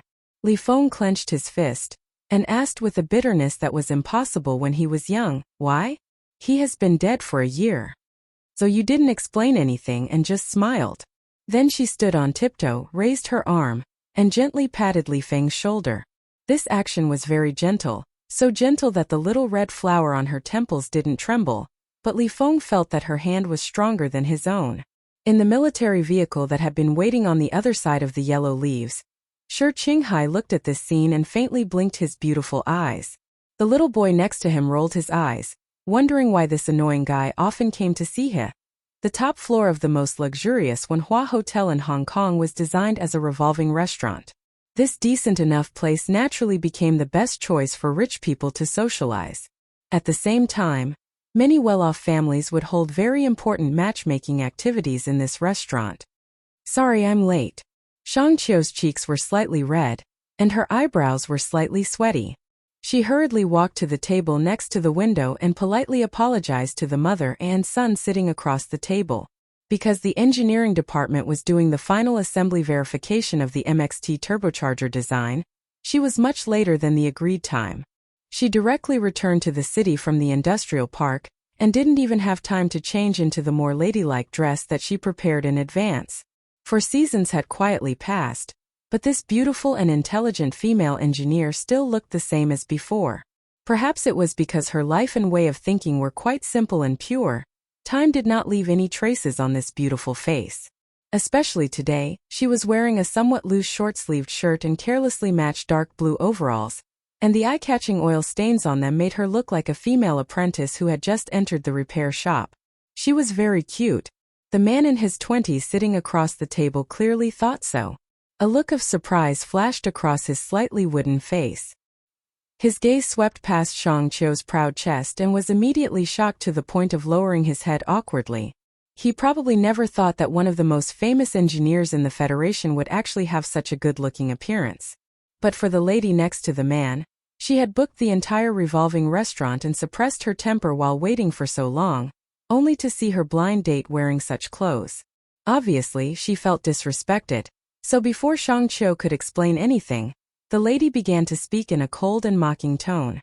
If it wasn't for the fact that this blind date was arranged by Mr. President Nutshell, who couldn't be offended, perhaps this lady would have already left. Shang Qiu quietly listened to the sarcastic words of the lady sitting across the table, but her heart was very calm. For her, a blind date was somewhat inexplicable. It was so inexplicable that her ears seemed to be blocked by a lot of silencers. For her, her biggest regret now was facing delicious food and tempting red wine. She had been thirsty all night and had to control her urge to eat in order to maintain her image. She had to give face to Mr. CEO. Shang Qiu sat in the chair tiredly and looked at the lady sitting across the table. Her lips kept moving, but the phone call from Mr. CEO a few days ago echoed in her ears. Yes, that guy is dead, but life has to go on. Just as the situation became more and more awkward, and Shang Qiu might pounce on the food in the next moment and the lady screamed and started to fight, the young man who had been silent all this time finally spoke. He asked his mother to give the two of them some time alone. The lady did not expect that her son, who had never disobeyed her in his life, would show a tough side for the first time at this moment. After a while, her face turned pale and she angrily walked out of the restaurant with her expensive bag. This unforeseen event made Shang Qiu's clean eyes flash with a trace of surprise. She looked at the uneasy and even a little shy guy in front of her, and thought that the so-called young talent introduced by Mr. CEO didn't seem to have a bad character. "I'm on a blind date because of the company's request." Shang Qiu relaxed, her tired shoulders drooped, and leaned back in the chair, showing the curves of her body more obvious. For Shang Qiu, the chief technical director, who was likely to become an independent technical director in the future, the board of directors and the logistics department of Nutshell Company paid enough attention and care to her. And Mr. CEO, who vaguely guessed the little relationship between her and Su Lu, spared no effort to promote Shang Qiu's marriage plan. "I understand. The young man across the table said in a trembling voice. But I really want to ask you to try dating me. Shang Qiu obviously didn't have the self-awareness of a child's face and a sexy body. She looked at him curiously, scratched her head like a boy, and suddenly said, "No dating, I only want to get married." Okay. The young man's answer was very firm. I have to remind you that I'm not very interested in sex. If I get married, I won't take on the duties of a wife. Shang Qiu's eyes narrowed slightly, looking out of the window at the autumn wind passing through the streets of Harbor City. Suddenly, she thought of the winter snow on the distant Westwoods planet and the warm, erotic but timid big hands. The young man looked at her puzzledly, and asked a little numbly and uneasily, "Please forgive my rudeness, but if that's the case, why do you want to get married?" "You know, I'm working in the nutshell engineering department. Facing machines and those nerds who are more feminine than women every day, it's really a little boring. Moreover, in the next year, there probably won't be any challenging work, so my time will be more leisurely." Shang Qiu explained seriously, "So I want to have a child." Her blind date obviously couldn't immediately adapt to Shang Qiu's logic. He scratched his head for a long time and asked, "You also want to have a child?" "Nonsense, whether it's from a physical or psychological point of view. I'm a woman." The young man secretly glanced at her round and perky breasts with a hint of guilt, thinking that anyone could see them. Suddenly, he thought of a problem and grinned happily, revealing his white teeth, and said, "If you want to have a child, you have to have sex at least once." Shang Qiu suddenly felt that her eyes were a little dazzled by the sincere and happy smile of the man across the table and his white teeth. She subconsciously replied, "I'm going to use a test tube." Late at night, Parliament Hill was quiet. Only the office on the first floor by the garden was still lit. The light in the night was weak but firm, as if it would stay on forever. At this time, the distinguished members of Parliament were attending a banquet at the Flowing Wind Slope Club. Tonight's banquet was held to celebrate the great victory on planet Huang-E 23 days after the Iron 7th Division, and the new 17th Division forcefully landed on the main administrative planet of the Huang-E galaxy.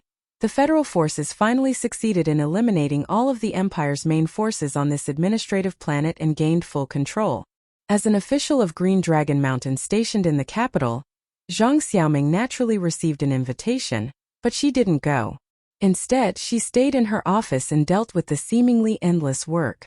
Following the start of the war on the Empire's mainland, the role of the anti-government forces of Green Dragon Mountain gradually faded. Although President Pabre very respectfully continued to implement the reconciliation agreement of the past, the feeling of being gradually swallowed up by silence or forgotten by the people made the Committee on S2 very uneasy. She, who had already taken over the 4 departments, naturally had to put in more effort and time to appease the uneasiness of the committee members. Hai Qingzhou silently stood under the stone steps of Parliament Hill, looking at the brightly lit office like a statue. Bitterness filled his mouth. Ever since he was in Yue University, he had been bitterly pursuing this naked girl. After so many years, his father had successfully become a member of the Federation and entered the building in front of him, but he still couldn't find a way to enter the girl's heart. On both sides of the dusty street were buildings riddled with holes. From time to time, chunks of cement would fall and hit the top of the charred cars, making a muffled bang. Muffled sounds of gunfire could be heard from afar. The strangely shaped red moon above seemed to have been dyed red by the blood of the past few days. This was a street in the southern district of Fagar City, the administrative main planet of the Huang-E galaxy. After the huge explosion from the last military base of the Empire 2 days ago, there was no longer any organized resistance on this planet at the edge of the Empire. The angry, sorrowful, and frightened Empire citizens trembled and curled up in their own homes. Occasionally, a brave boy would risk the danger of being shot and spit a few times at the Federation forces on the street. 7 tall black MX mechas slowly walked on both sides of the street, their cold shadows covering the end of the street. The rumbling heavy multi-axle transport vehicles cautiously moved in the shadows. Bai Yulan, covered in dust, sat in an armored vehicle, holding an H-model long sniper rifle in her arms, looking ahead with an expressionless face. At this time, a tattered civilian Empire vehicle turned the corner, and suddenly discovered their mixed Federation mecha squad. The Empire driver, who was trying to escape out of the city, couldn't hold the steering wheel properly due to nervousness and fear, driving in this direction crookedly. Seeing this scene, Bai Yulan subconsciously used her finger to lightly flick in front of her forehead, but she touched nothing. Only then did she remember that when Group 7 was performing the moon sacrifice for that guy, she didn't know what went wrong and cut off all the hair floating in front of her forehead.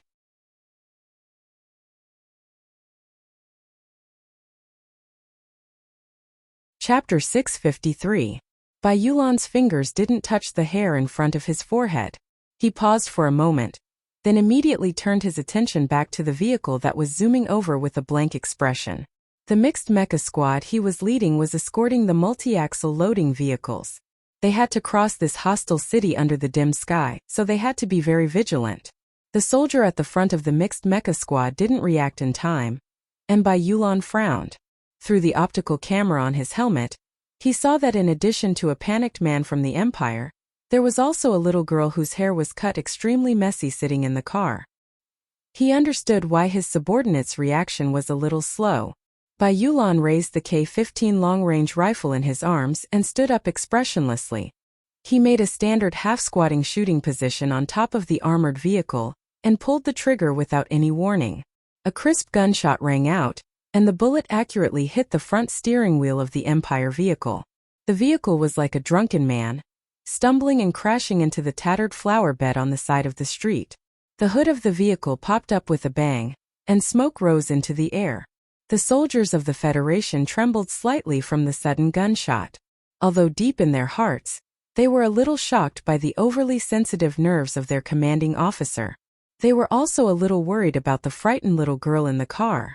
However, no one dared to voice any dissatisfaction. Staff Sergeant Mime, go forward and check the situation. Be careful to maintain a safe distance. Bai Yulan put away the K-15 long-range rifle and sat back on the front of the vehicle. Following this order, one of the Federation armored vehicles drove forward. Staff Sergeant Mime was obviously a little relaxed, and the speed at which he approached was a little too fast. He drove to the side of the Empire vehicle in a few seconds. Bai Yulan put down the transparent helmet of his single soldier helmet and observed the situation through the optical camera. Suddenly, his pupil shrank slightly because he noticed that the Empire man in the vehicle seemed to be sweating too much, and the little girl in the passenger seat was crying non-stop. Fear would cause civilians to have similar reactions, but for some reason Bai Yulan felt that this scene was a little strange, especially when he noticed that the armored vehicle of his squad was too close to the vehicle. Come back. He quickly issued orders to the armored vehicles in front through the infantry command system. However, what answered him in the entire mecha squad was a violent explosion. An unknown amount of explosives had been hidden in that Empire vehicle. The violent explosion instantly formed a giant fireball that was dozens of meters wide. The powerful shockwave followed closely behind, causing the cement and gravel on both sides of the street to fly up and hit the outer shells of the Federation mecha and armored vehicles. The man and the little girl in the Empire's vehicle were definitely dead, and Staff Sergeant Mime and the 3 Federation soldiers in the armored vehicle definitely couldn't have survived. Then an even greater danger descended. At this moment, countless continuous sounds of explosions suddenly rang out from both sides of the street. The 2 skyscrapers that were about to collapse from the Federation's weapons suddenly spewed out endless smoke and dust. Amidst the incomparably chilling sounds of metal rubbing against concrete, the 2 skyscrapers collapsed with a loud rumble. Countless tons of concrete and steel poured down, forming a gigantic shadow of death that covered the heads of the 7 Federation MX mechas. Enemy attack. Plum Blossom Formation disperse. Retreat to the direction of 3 p.m. Mecha. An Empire mecha has appeared. Ear-piercing shouts rose and fell within the command system. Suddenly encountering such a large-scale ambush on a quiet street, even the well-trained soldiers of the new 17th Division couldn't help but appear somewhat panicked. The armored vehicles that weren't crushed into the ruins of the buildings roared and retreated at high speed. Dozens of helmeted Federation soldiers carrying heavy firearms quickly spread out to both sides of the street. Almost instantly, who knew how many guns poked out from the buildings on both sides of the street and began to angrily spray bullets at the Federation soldiers downstairs. The Federation soldiers who used the large concrete blocks on the ground to hide their bodies hurriedly returned fire. However, from the corner of their eyes, they saw a shadow that made their hearts skip a beat. An Empire's newest model Wolfang mecha was rapidly rushing over from the end of the street. Its heavy body stepped on the uneven street, causing the earth to begin to tremble. South 32nd Street calling for backup. About 2 squads of surviving infantrymen, 1 surviving Wolfang mecha, left mechanical legs severely damaged, long-range firepower reduced by about 70%. By Magnolia, whose entire body was covered in dust, looked through the transparent helmet at the figure of the giant mecha charging over with a roar from the end of the street. There wasn't the slightest trace of panic on his face, and even his voice when communicating with base was calm.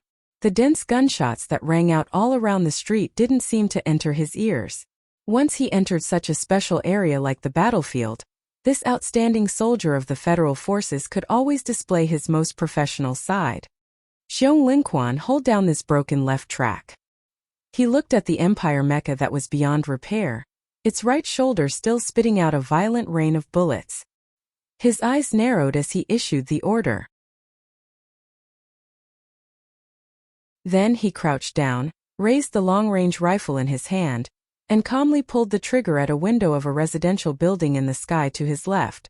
The Federation armored vehicle that had retreated to the corner of another residential building suddenly rushed out with a roar. The heavy machine gun mounted on top of it roared and rotated. Long tongues of flame mixed with high-speed bullets fiercely fired at the Empire mecha that was hundreds of meters away. The outer armor of the Imperial Wolfang mecha could withstand a considerable amount of bullet damage, but the impact point of this heavy autocannon was compressed to an extremely precise degree. The powerful impact point was actually controlled within an extremely small area. No matter how fast the Imperial Wolfang mecha made evasive movements, the bullets fired from the heavy autocannon of the armored vehicle would always be able to accurately follow its footsteps, striking viciously against the outer armor of the Imperial Wolfang mecha. A strange white flower bloomed that seemed to never wither. An Empire soldier in tattered clothes howled in agony as he fell out of the window, landing on the street. His heart was pierced through by the steel bars in the concrete block. Bai Yulan rolled on the ground and immediately adjusted his shooting position, pulling the trigger at another window. Amidst a series of clean and efficient tactical movements, his eyes were still fixed on that most dangerous Empire mecha. He didn't know if those MX mecha could still fight after being submerged in the heavy concrete blocks. If they couldn't before the base's air support arrived, he could only rely on himself and the others. The H-15 long-range rifle made the surface of his index finger feel slightly numb and itchy. Bai Yulan calmly fired as he issued a second order. Load the grenades. Numerous fixed-point rockets with trails of white smoke flew out from an unknown corner, whistling towards the tall mecha that was stumbling under the pressure of Xiong Linquan's great gun. It was a pity that Gu Shifeng had been left behind at the command center of the division. Otherwise, with that fellow's abilities, this tattered Wolfang mech would not have been able to escape the surveillance from the very beginning. Amidst the rain of bullets, Bai Yulan fought expressionlessly. Her entire spirit seemed to have left the battlefield, returning to the days before Team 7 was disbanded. 1 hour and 47 minutes later. Why is there still a Wolfang mecha, hidden in a safe zone that has been scanned by 3 bands? Also, those Empire soldiers snuck in from the southeast. Who is in charge of the blockade line there? Xiong Linquan, whose left arm was being bandaged by a medic, spat a mouthful of black saliva onto the ground. He stared at Colonel He Lei, who had come forward to express his concern. Around him, the mixed mecha team that had been ambushed by the Empire soldiers today had the same expression on their faces. Only Bai Yulan remained silent. She lowered her head and scratched her messy short hair that was covered in dust, allowing the dust to fall on Colonel He Lei's shiny military boots. The expression of the new 17th Division's 1st Regiment commander, He Lei, was also very ugly. He knew very well that although the officers in front of him did not have high ranks, and due to certain reasons, had never been valued by the federal military, no one dared to look down on them. The combat team at Nutshell Company had long been disbanded, and most of the new and old members had been dispersed to various combat units. However, names like Bai Yulan and Xiong Linquan were still remembered by the entire Federation. They were fierce characters that could only be subdued by someone as awesome as the instructor. They were once heroes, and they had the right to have such a direct conversation with any officer. What infuriated Heelay the most was that the southern area's defenses and waveband filtering work were all handled by that damned Iron 7th Division. If this Mecha Mix team was really wiped out today, the new 17th Division would still be the one to bear the wrath of the big shots in the military, and the one to let down the instructor would still be the new 17th Division. This was the federal military's largest forward base on the planet. Other than the few units that were carrying out land-based cleanup missions, almost all of the high-ranking officers had been summoned back to the base to prepare for the upcoming pre-battle preparatory meeting. The officers of the new 17th Division and Iron 7th Division, these two iron-blooded units that had a history of grievances, were also forced to live under the same roof, although this roof was extremely spacious. "This is a battlefield," Colonel Heelay, the commander of the Iron 7th Division, known for his coldness and arrogance, looked at the detestable people in front of him and frowned mockingly. "How can there be a perfect defense? If you really don't want to die, then the best choice is to go home and take care of your children." Commander Heelay's eyes widened, and his fists clenched tightly. However, when he thought of his commander's strict orders in the end, he could only take a deep breath. Dongfang looked coldly at these members of the original 7th Division, and with his hands behind his back, he said, "Unorthodox mercenaries are never suited for proper combat." Then he frowned and said, "Sulu has been dead for a year. Why haven't you hooligans improved at all? Making a big fuss just because of a little thing, do you really think you're war heroes? Fuck, do you think you'll get milk just because you cry?"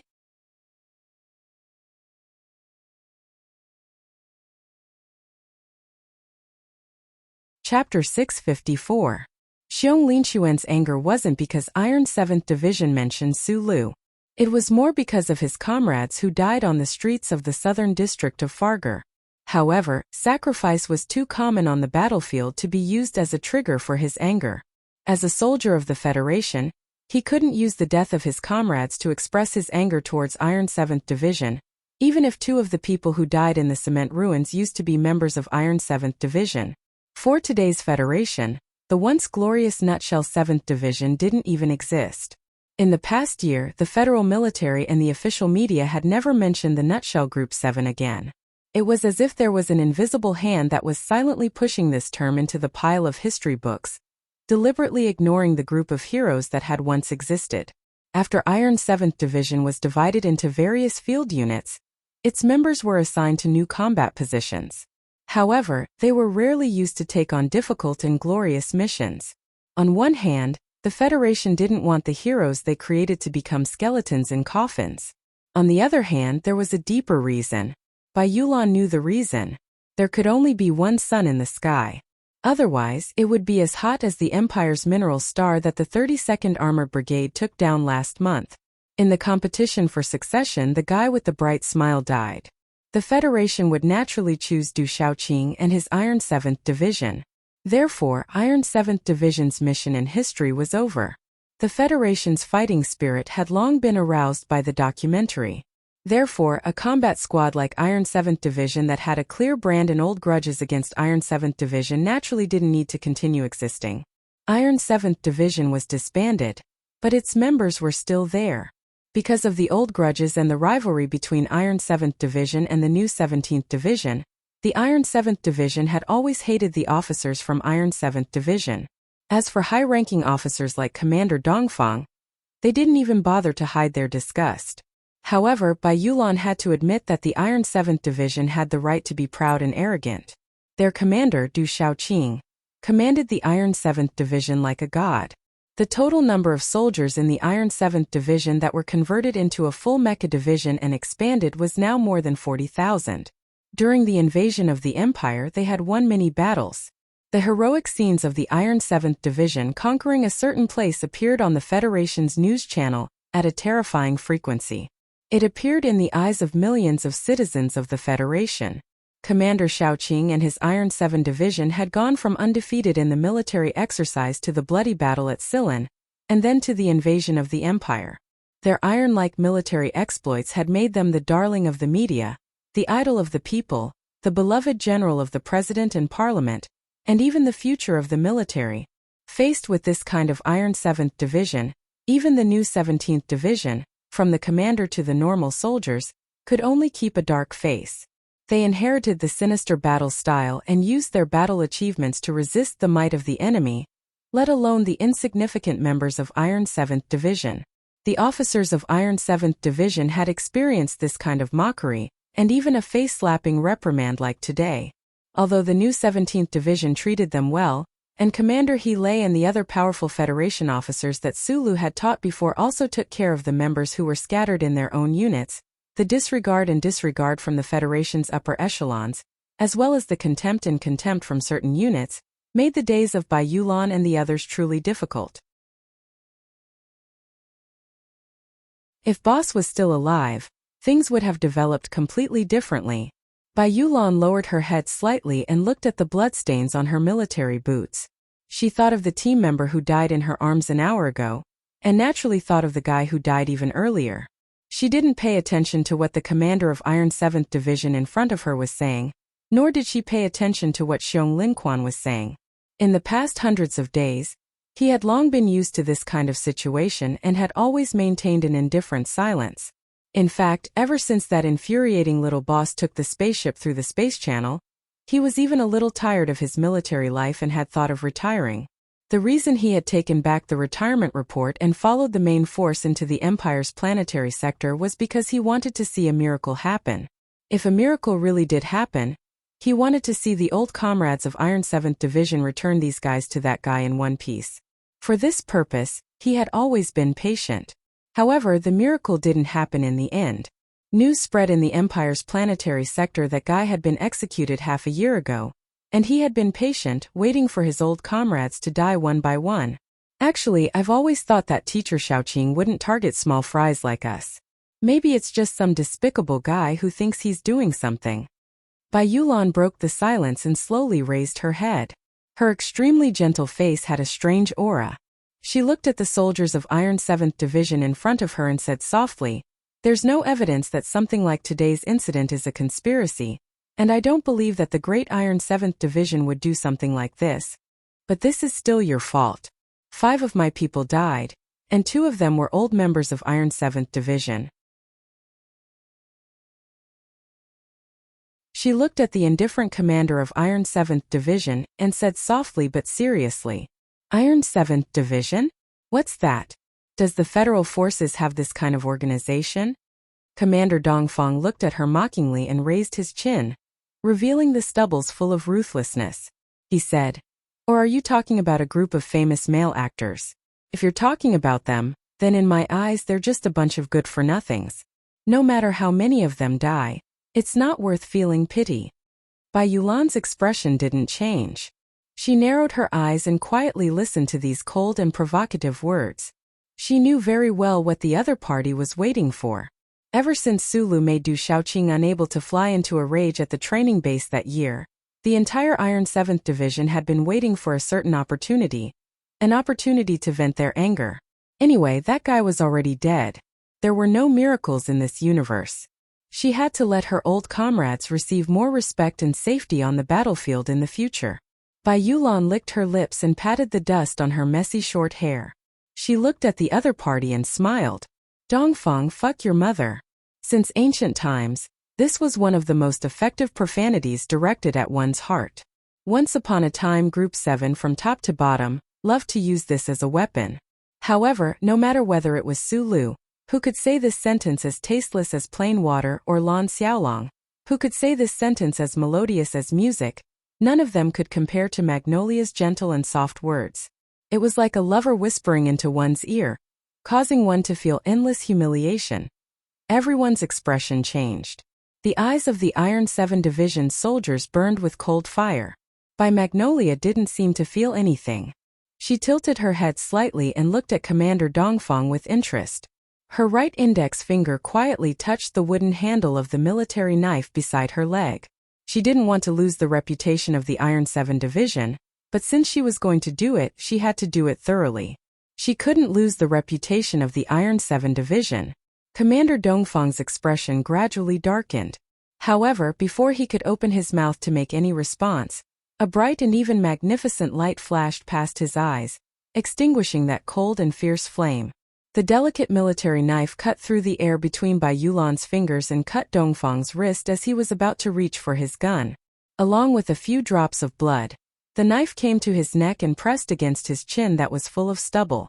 Bai Yulan narrowed her eyes slightly and tilted her head to look at the skin under the blade. Her expression was very focused. She looked abnormally calm, but she gave people a very scary feeling. "Put the knife down." He Lei's eyes widened as he roared angrily. None of the soldiers of the Federation thought that Bai Yulan, the logistics officer of the 17th Division, would actually dare to pull out a knife against the famous Commander Dongfang of the Iron 7th Division. They didn't react for a moment. Only the officers of the Iron 7th Division pulled out their pistols. Bai Yulan's knee accurately and ruthlessly pressed against Dongfang's upper abdomen, the most vulnerable part of the diaphragm. Dongfang was pressed under her body and couldn't move at all. The angry roars and the sound of bullets behind her didn't affect her movements at all. She slowly moved her wrist, and the sharp blade moved up and slid across Dongfang's chin. Dongfang, who was coldly subdued by her, didn't have a trace of fear in his eyes. Instead, it was filled with a kind of cold joy. He was very satisfied that he could finally clean up Su Li's subordinates in the army. As for the danger at the moment, he didn't believe that Bai Yulan would dare to kill him. The cold blade that was slowly moving up his carotid artery was the proof. All of a sudden, the officer of the Federation who had made great military contributions screamed miserably. Bai Yulan, who had a focused expression, moved her fingers slightly, and the delicate military knife slid up his ear. Blood spurted out. The screams and curses resounded throughout the room. Dongfang, who was restrained by the sharp knee and couldn't move, could only watch as his ear was gradually separated from his cheek. He felt the warm blood with a fishy smell flowing out. He felt the pain that was too close to his brain. He screamed in horror and anger. What made everyone feel cold was that Bai Yulan, who was cutting Dongfang's ear with the knife, didn't have the slightest change in expression. His delicate hand holding the delicate military knife was still as steady as ever. The scariest thing was that his movements were exceptionally slow, as if he was moving in slow motion. His right knee was pressed against Dongfang's abdomen, and his body was slightly tilted. He sat on Dongfang's body like a woman, doing the most bloody thing as if he was doing housework. The eyes of the surrounding Iron 7th Division officers had already turned red. The muzzles of their guns were ready to spit out bullets at any time to kill this devil-like man. However, Xiong Linquan had already picked up the Darlin machine gun. The 6 barrels of the gun were rotating at high speed. The key was that He Lei's reaction was too fast. As soon as the officers of the Iron 7th Division raised their guns, he rushed forward and blocked Bai Yulan's back. He lowered his right arm that was holding the pistol and aimed it at Dongfang's forehead. He shouted loudly, "Call the military police to deal with this. If anyone dares to fucking move, I'll shoot Dongfang first." Bai Yulan used 2 fingers to pick up the bloody earpiece. He frowned and looked at Dongfang, who was rolling on the ground with his face covered in blood. He said softly, "Now you know what the 7th Division is." He Lei, who was blocking in front of him, was already extremely frightened. After hearing this soft sentence, he broke out in a cold sweat. He finally understood that the guys who fought with the instructor back then were really a bunch of lunatics.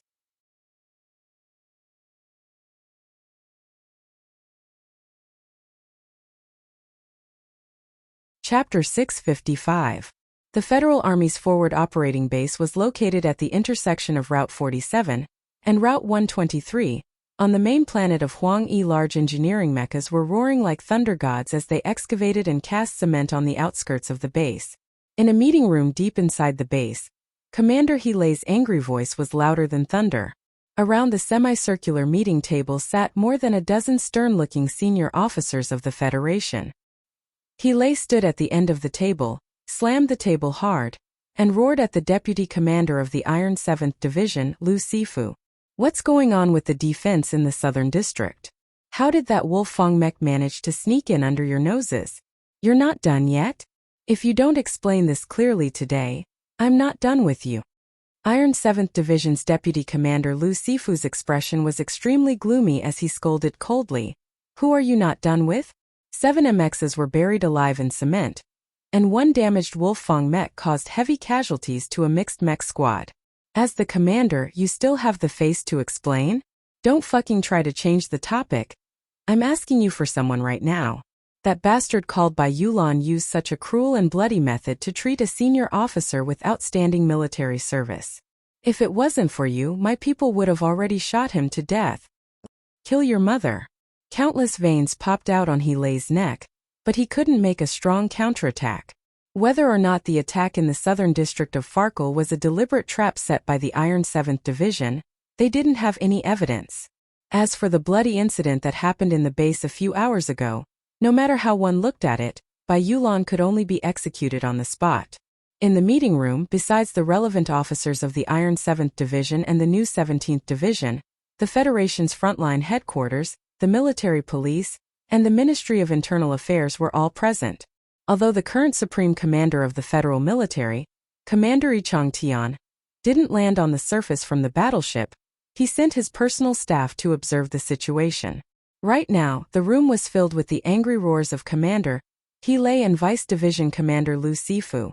The rest of the generals and officers maintained an eerie silence, including Commander Yi's advisor. None of them seemed to have any intention of expressing their opinions. This bloody incident was very simple to deal with because the details of the case were clear. However, it was also very complicated because it involved the two trump cards of the Federation, as well as Group 7, which had been deliberately neglected for a long time. The most important thing was that the two division commanders sitting on both sides of the conference table had not spoken.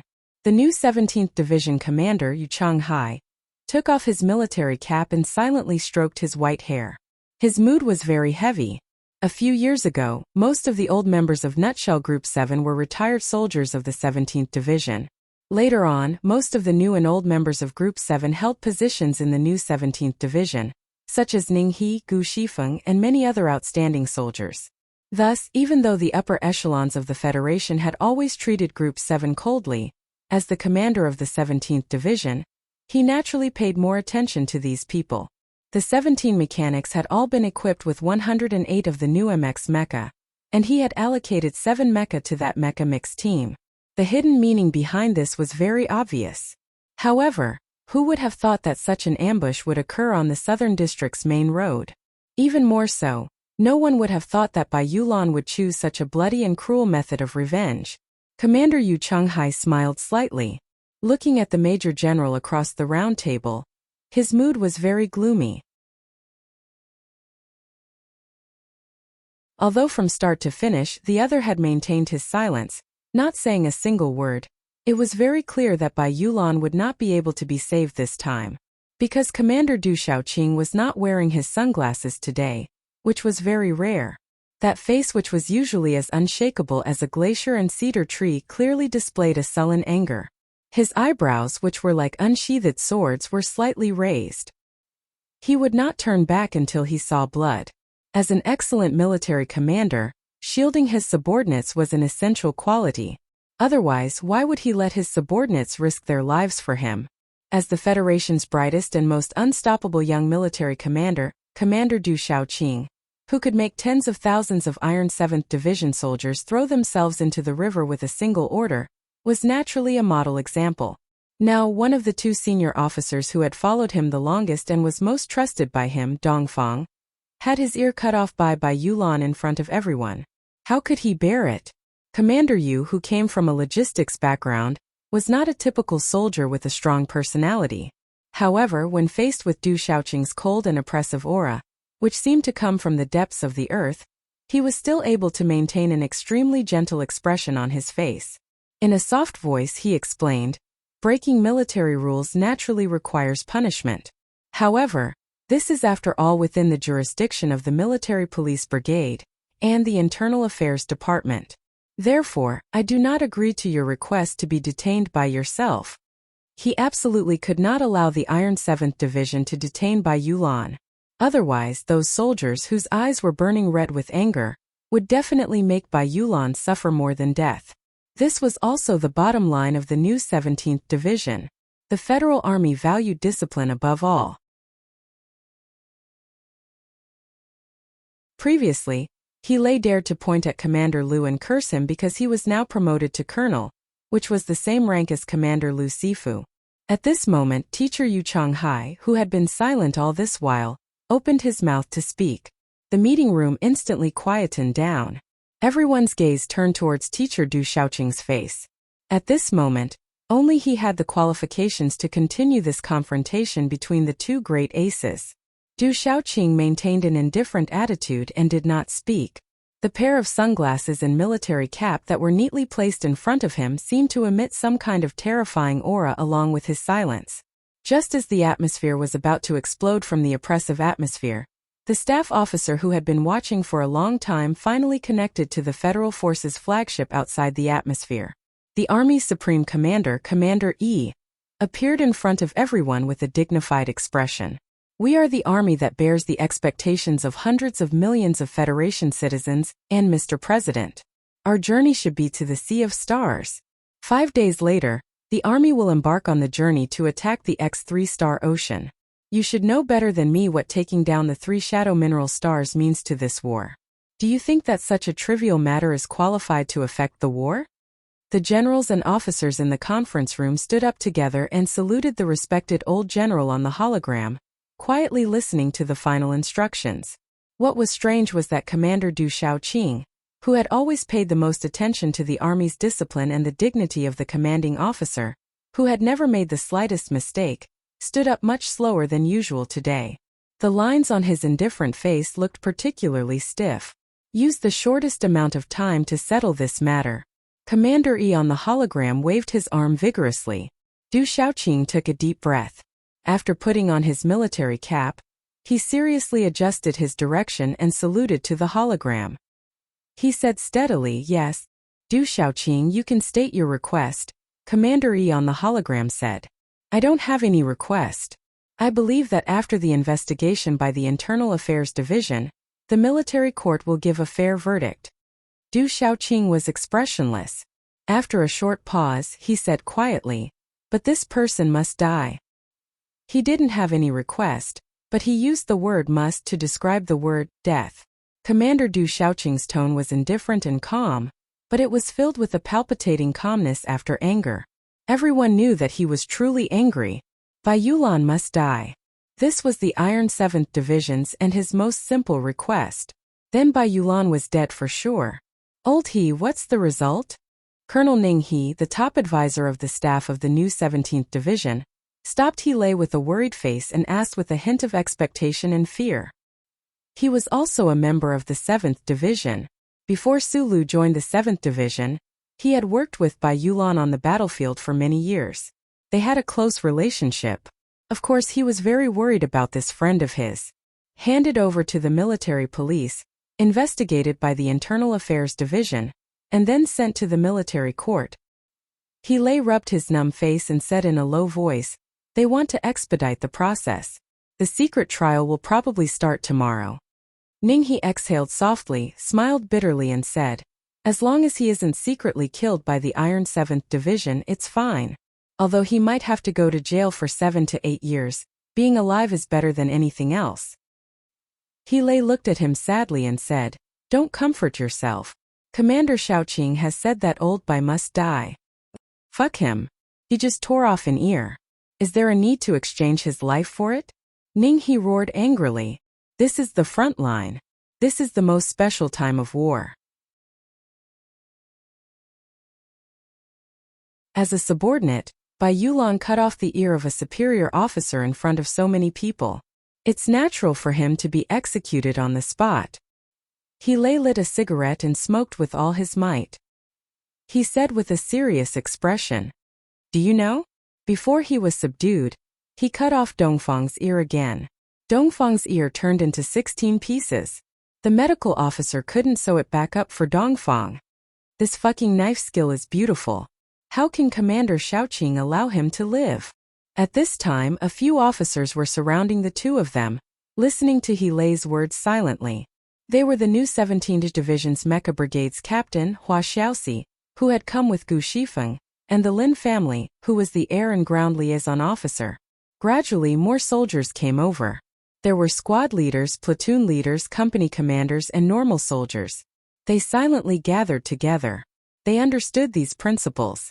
In a strictly disciplined army, the most intolerable thing was to offend one's superiors. Furthermore, this was the most tense time of war. Bai Yulan had used bloody methods to harm a superior officer. There was no way he could escape punishment. However, they didn't want to accept this reality because they were once members of Iron 7th Division.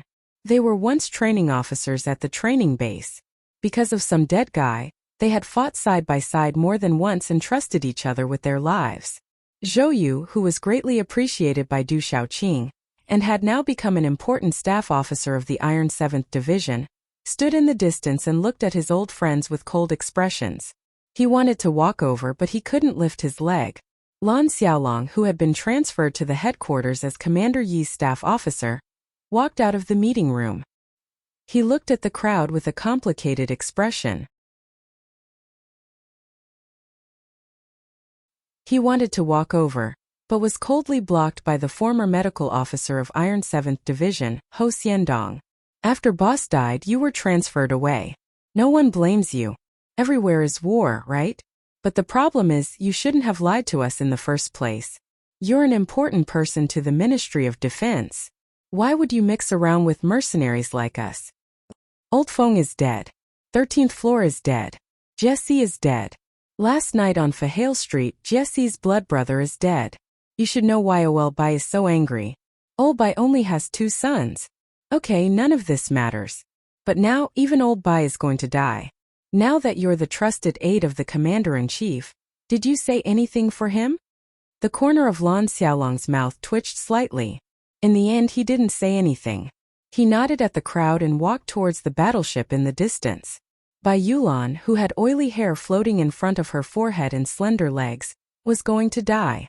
Some of his dear friends were in pain, some had left long ago, and some had no choice, but they couldn't find any way to stop this from happening.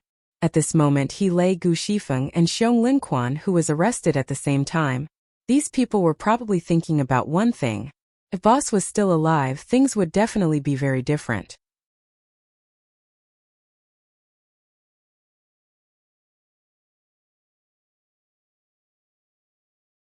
Chapter 656. Sulu is dead. The high and mighty families in the Federation, as well as the politicians who had dirty water flowing between their fingers, had had an easy year. Although the young Federation officer did not seem to be eye-catching, and he did not seem to have any power that could shake the world, the saber light on the Tiger Mountain Road, the axe marks in the Research Institute, the gunshots in the Foundation building, and the strong straight footprints and bullet holes on the beach of other manners made the big shots, who were used to setting the rules of the world with wine parties, lunches, and insider trading, discover in a cold voice that Sulu was a person who did not walk the normal path and had the strength to step on the path set by the world into chaos. He had an extreme view of good and evil that did not conform to the temperament of the people of this universe. He was a horrible and abominable person who should have died a long time ago but had not died. Fortunately, Sulu, who should have died a long time ago, finally died in the hands of the people of the Empire because of his revenge. The big shots of the Federation lamented in front of others, as sad as the death of their black-haired nephew, but when they were silent, they could not help but smile with fragrant tea in their hands, rejoicing that the stone that had been hanging above their heads all the time, waiting for them to make the slightest move, had finally disappeared. Similarly, many people missed the time when Sulu existed and regretted his passing, such as the Federation soldiers who fought bloody battles on the front lines, the ordinary people whose relatives and friends were innocently killed by conspiracies, the revolutionary young women in the Parliament Mountain, the unmarried mothers in the courtyard of the West Mountain, the rogue princes who quietly scattered blue light in their pockets, the officials and reporters who still had some light in their hearts, and many, many, many more. You can miss him, but this kind of miss cannot become a heavy burden that makes life heavy. The Nanxiang family, the most low-key of the 7 families, had an equally low-key and quiet manor in the middle of a blue lake deep in the mountains. This low-key was because no one knew about it deep in the mountains, but not because of the luxurious furnishings of the manor itself.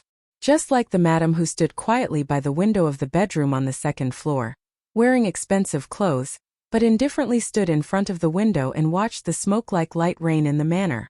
A few decades ago, Chao Jiren, the outstanding female student from the 1st Military Academy's command department, had been the Southern Prime Minister's wife for many years, but she was still as indifferent as ever. She turned back to look at her tired daughter and said softly, "It's rare for you to come back from S2 for a break. You should have a good rest. But I feel that there's something I have to tell you because it's related to happiness, true happiness." The tedious work of the 4 Prefectures Reconstruction Foundation caused Nan Xiangmei's beautiful face to have a trace of inexplicable melancholy. Listening to her mother's serious words, she gently pursed her lips and slightly lowered her head to remain silent. "No matter how big the conflict between you and your family is, your mother will always stand by your side, right?" Mrs. Nan said with a smile, "I have never objected to your relationship with Lieutenant Colonel Su Lu. I even secretly encouraged you to show more courage. He was already a colonel in the end." Nan Xiangmei raised her head and looked at her mother with a pout. It was rare for her to show a trace of naivety this year. "Well, it's Colonel Su Lu." Mrs. Nan Xiangmei walked over and gently stroked her daughter's hair. Her smile gradually faded and she said seriously, "But now he's dead. I don't want you to be depressed for the rest of your life because of this matter." "I'm not, mother," Nan Xiangmei seriously retorted. "No, listen to me. In a woman's life the most important thing is peace," Mrs. Nan Xiangmei said with love and pity. "I'm not asking you to find a new love. I just want you to cheer up. Remember, really cheer up. Not like you have been doing this year, numbing yourself with overloaded work to force yourself not to think about him, but to truly have a happy and regretless life." Nan Xiangmei's long eyelashes fluttered slightly and she said softly, "Mother, what is true happiness? Grandfather let you marry father. Are you really happy these years? Uncle Tian has never married in his life. Have you ever regretted it?" Mrs. Nan Xiangmei quietly thought for a long time and said with a smile, thinking about it carefully, "There's nothing to regret.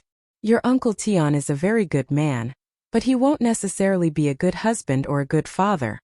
Sunset State Latitude 17th Road, Shilin. On a black street surrounded by green trees, a fleet of cars was roaring along. Occasionally the high-speed wheels would pick up a piece of broken leaf and toss it high into the air. Then it would be hit by the following cars and roll over again. The motorcade of 4 expensive black cars and 16 dark green bulletproof military vehicles was amazing and very rare. However, the residents of the Westwoods who stood on both sides of the street didn't have the slightest shock on their faces, because they saw this scene every day and knew that the little princess of the Westwoods was going to school again. With curiosity and desire to spy, the residents craned their necks to look at the center of the street, trying to see which car the little princess was in through the film glass, but it was in vain. Suddenly, someone heard an impressive angry voice of a man coming from one of the expensive black cars. "Who the hell said I can't be a good father? Give me the exercise book, I want to take a look again." Mr. Tian had become fatter than before. His angry or embarrassed eyes had become 2 slits on his chubby face. He took the electronic exercise book from the little hands and looked at it for a long time with a frown. In the end it turned into a sigh. When I was in the 1st Academy, I was specially allowed to not study advanced mathematics. Yanhua, don't laugh. This is a privilege that only the genius of mecha warfare can enjoy. Zhong Yanhua didn't laugh. Her clear eyes didn't curve into a cute pair of eyes. Her neatly cut short black hair swayed slightly with the movement of the car, like 2 pieces of watermelon skin. The little girl silently looked at the opposite side, silently took back the electronic exercise book, and silently turned her head to look at the scenery of the West Woods outside the window. She didn't say a word. The ancient bell was attacked, and her parents were buried in that sad and beautiful cosmic fireworks. Then, Sulu took revenge on a single ship and disappeared at the other end of the universe. On the day she found out about this bad news, the little girl told Mr. Tian that from now on, she had to study hard and learn how to take care of herself. From the moment she said this, Zhong Yanhua started to live like this. She woke up on time, ate her meals, washed up, and trained according to the daily schedule recommended by life experts. She started to practice her survival skills according to the Federal Military's Special Warfare Survival Manual. She started to pick up the special knife of the Westwoods Special Warfare Brigade to learn. But until now, only 2 cockroaches had died under the little girl's knife. The little girl's temperament became a little irritable, and her neat watermelon skin-like hair was often twisted into an ugly mess by her small scissors. Besides that, she became a little quiet that didn't match her age. Like now, she often looked at the outside environment silently and didn't say a word. Fatty Tian looked at the side of the little girl's face by the window. Although he was used to her silence, he couldn't help but sigh deeply in his heart. The imposing motorcade stopped at the entrance of the school. The swift and fierce Shilin soldiers had long since taken control of all positions. Little friend Zhong Huiyan pushed open the car door and walked down, politely bowing slightly to Fatty Tian, who was in the car. Fatty Tian waved his hand and said as gently as possible, "Go study hard." He thought that, as usual, he wouldn't get an answer from Zhong Yanhua, but he didn't expect that the situation was a little different today. The little girl stood by the car and was silent for a moment. The cool morning breeze blew the hair on her cheeks to below her earlobes. Then she turned around and looked into the car and said very seriously, "Uncle Tian, being a genius doesn't mean that you don't know advanced mathematics. I think Brother Sulu must be very good at mathematics." After hearing this, Mr. Tian was stunned for a long time and muttered a few words in a low voice. Then he noticed a familiar black car parked on the street opposite the school gate. The black car didn't have any logo, but that was the most obvious sign. I have to admit that taking care of a child is much more difficult than fighting a war. Big Stick Tian walked to the side of the black car and looked at the thin young man behind the slowly lowered window. He shrugged and said, "Sulu is the almighty one. Yes, he also knows where the best porridge and scallion pancakes are." Hearing the name of his old friend Taiyan, who was in the car, smiled and said with a trace of longing, "I found a porridge shop a few days ago. The taste is not bad, so I'll treat you to breakfast today." The young master of the Tai family and Mr. Tian, the representative of the old house on Wire Road, had breakfast together. Of course, it wasn't as simple as reminiscing about the past in the library. For some reason that even he couldn't understand, after the explosion of the ancient bell, Taizhong adjusted his life plan and came to the Westwoods to open a law firm called Shizhou Law Firm.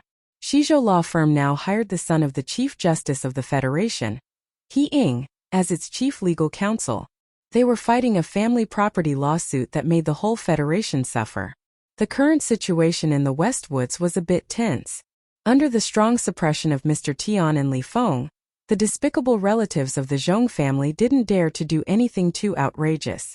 Zhong Ziki, who was elected as the heir of the family, needed the support of the Federation government and the other families more than ever. It was also because of this rare opportunity that the big shots of the capital ring finally reached into the Westwoods.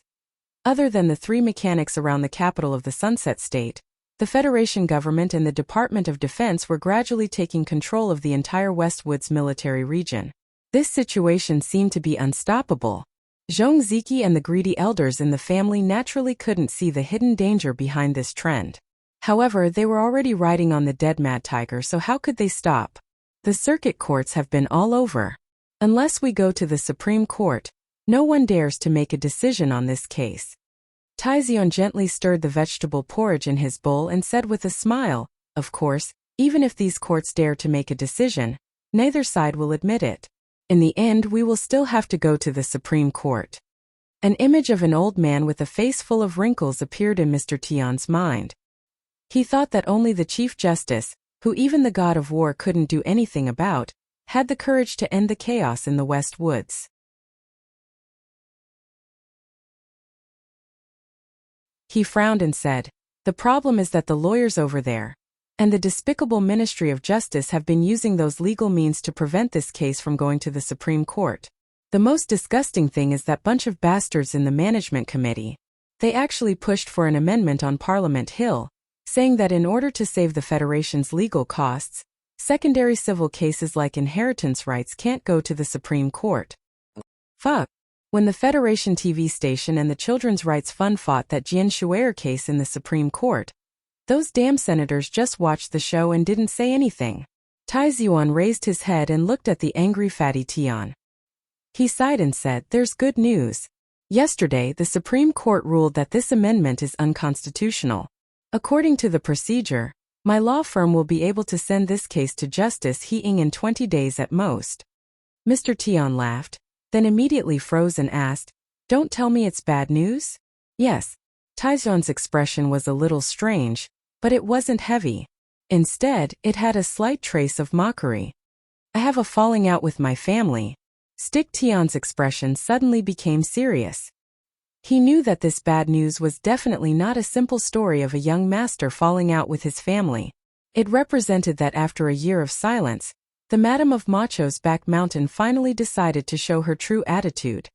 "The commander is dead. Everyone wants to take a bite out of the West Woods.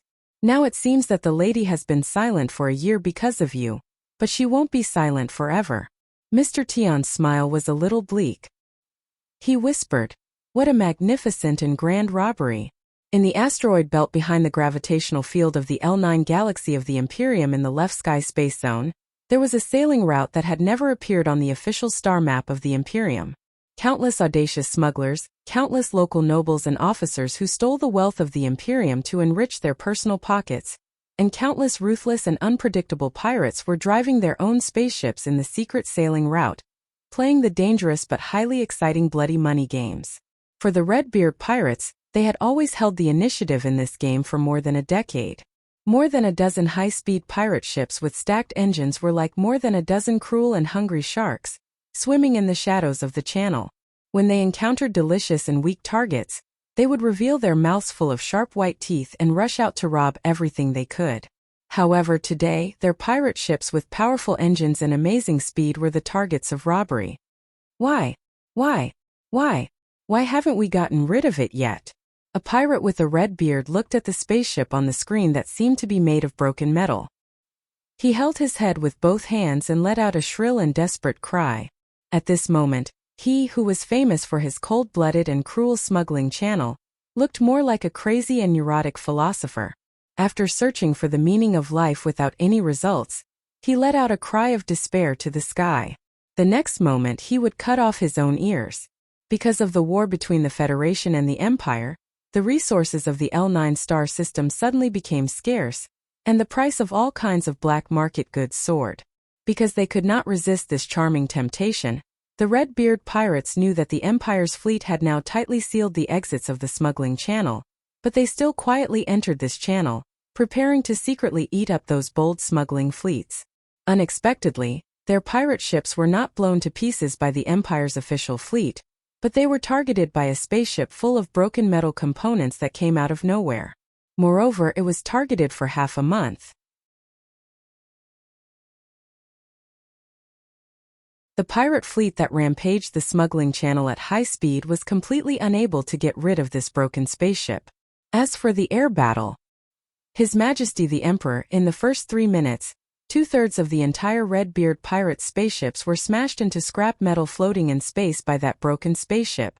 Red-Beard had never seen such a fast spaceship in his life. He had never seen such a sturdy spaceship, and he had never seen such a fearless captain.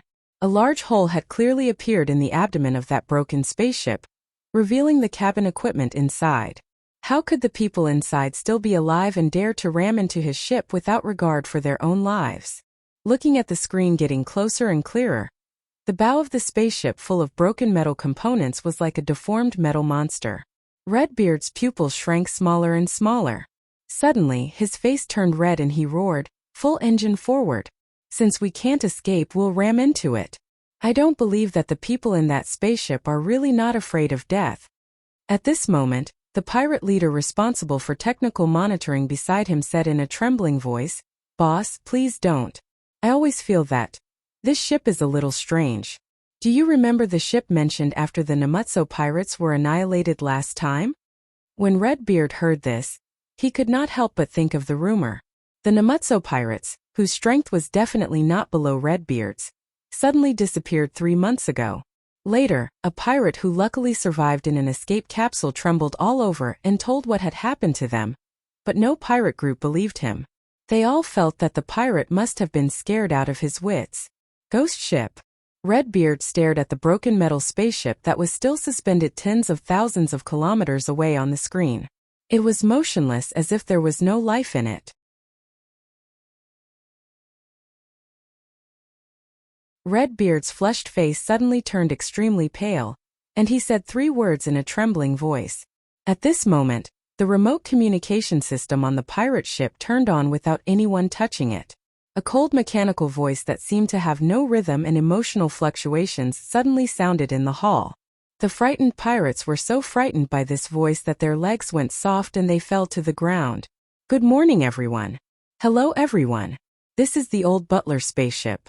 Thank you very much for stopping by. The cold mechanical voice resounded throughout the hall. Please pay attention. The robbery will begin now. I don't want women, nor do I want men, nor do I want underwear. The mechanical voice continued without any emotional fluctuations. This is a joke. In order to prevent you from doing strange things that are beyond my logical judgment because of being too nervous, I hope you can relax a little. The following is the list of robberies. 1 turbulent nozzle cleaning valve for your ship's engine. 1 X-shaped support steel beam. The strength requirement is level 3. 2 timer calibrators. The broken metal spaceship that the pirates called the Ghost Ship slowly listed its robbery list through the remote communication system. As many as dozens of spaceship components or parts of unknown purposes appeared on the list. At the end, the voice said, "And all of your crystal ores. And all the crystal ores on your ship. Here's a friendly reminder. The way your ship is using the engine is an incomprehensible waste of crystal ores. If necessary, you can head to the X3 galaxy and contact the federal troops to upgrade and modify the engine power system." Sulu didn't know how many people in the Federation missed him, but he believed that there were definitely people who missed him. He was curious about the names of those people and was very satisfied. For those people, he asked the Empire's underground resistance organization to send back the news that he was still alive as soon as possible. However, the left Sky Star region was full of flames of war, and communication was extremely difficult. If he was really lucky enough to return to the Federation, the news might not have reached him yet. At this time, he didn't know that some of those who missed him and were missed by him were facing execution. Otherwise, he definitely wouldn't have been able to wait for even 10 minutes on this planet controlled by smugglers and vacationing pirates. After leaving Tianjing on the Empire's military transport ship, the first 10 days of space travel were very safe. There were no problems with the identity forged by the resistance organization. However, when they quietly left the Empire's warship and boarded the smuggling spaceship to continue their escape, the situation suddenly became tense. Because of the war, the Empire's fleet increased the frequency of cruising in the star regions within their borders. Even the secret smuggling routes that were usually considered to be outside of the Empire's jurisdiction actually appeared. The closer they were to the front lines of the battlefield, the stricter the Empire's official inspection. The tactic of using money to clear the way in the past was now completely useless. In just 4 days, Sulu and the others encountered several fatal crises. The resistance organization's soldiers kept dying to protect them as they moved forward with difficulty, all the way until they landed on the most remote planet in the L9 galaxy. During this escape journey, Suli's view of the underground resistance organization changed greatly. This was especially so when he looked at Mr. Muen, who still wore an expensive leather robe and had a bleak expression on his face. In his heart, Mr. Muen kept leveling up. The leveling up here wasn't referring to this person's powerful methods, but to other aspects. When he first saw Muen, Sulu thought that he was just a gangster boss who occupied the slums of the capital city. He only had a few casinos, repair shops, and over 100 lousy guns. However, when he left the capital city and began to flee for his life on Tianjing Planet, he discovered that Muan was one of the few underworld leaders on Tianjing Planet. No matter which province or county he was in, his underworld gang could display its powerful abilities. After leaving Tianjing Planet and coming to the vast universe, Sulu finally understood that this seemingly boorish and unsophisticated fellow actually had influence over the entire left Sky Star field. Countless smugglers and pirate leaders had to treat him with respect when they saw him. Sulu licked his dry lips and looked at the heavily polluted air above this adventurer's paradise planet. He couldn't help but frown as he thought of the Donglin region. With Mr. Muan's help, Perhaps he could really pass through the layers of blockades of the imperial armies and complete the impossible return this time. Thinking of this, a smile and homesickness surfaced on his face. Shortly after, he thought of another matter. The old man had once asked him to go to the Great Master Fan Manor to investigate the clues left behind by the AI chip. However, he had been struggling between life and death during those days and had completely forgotten about this matter. Now that he was about to return, there probably wouldn't be a chance to investigate it. Perhaps he would wait until the federal forces attacked Tianjing before he went to that small white courtyard to take a look? Right, there was also Aunt Susan. When the time came, he would also have to go and take a look. Paul wouldn't really be going to the battlefield, right? He was still in a dangerous place within the Empire, but he began to imagine the beautiful scene when he returned in the future. It had to be said that the cheerful and optimistic fighting spirit had long been deeply rooted in Su Li's bones. However, the worried and heavy voice of Mr. Muen next to him instantly destroyed these optimistic imaginations. There's a big problem. Mr. Muen's palm stroked the rough skin under his smooth leather jacket as he looked at the spaceport more than 10 kilometers in front of the hotel's floor-to-ceiling glass window. With a serious expression he said, "The latest news is that the military has taken control of the spaceport and allowed spaceships to land, but banned all aircraft from taking off. I don't know if this is wartime control or if the military has detected something and is taking measures specifically to target you." Sulu suddenly turned around and looked into Mr. Muen's eyes. Mr. Muen lit the thick tobacco in his hand and said with a frown, "Because of you, the Empire has blocked the smuggling route for a long time.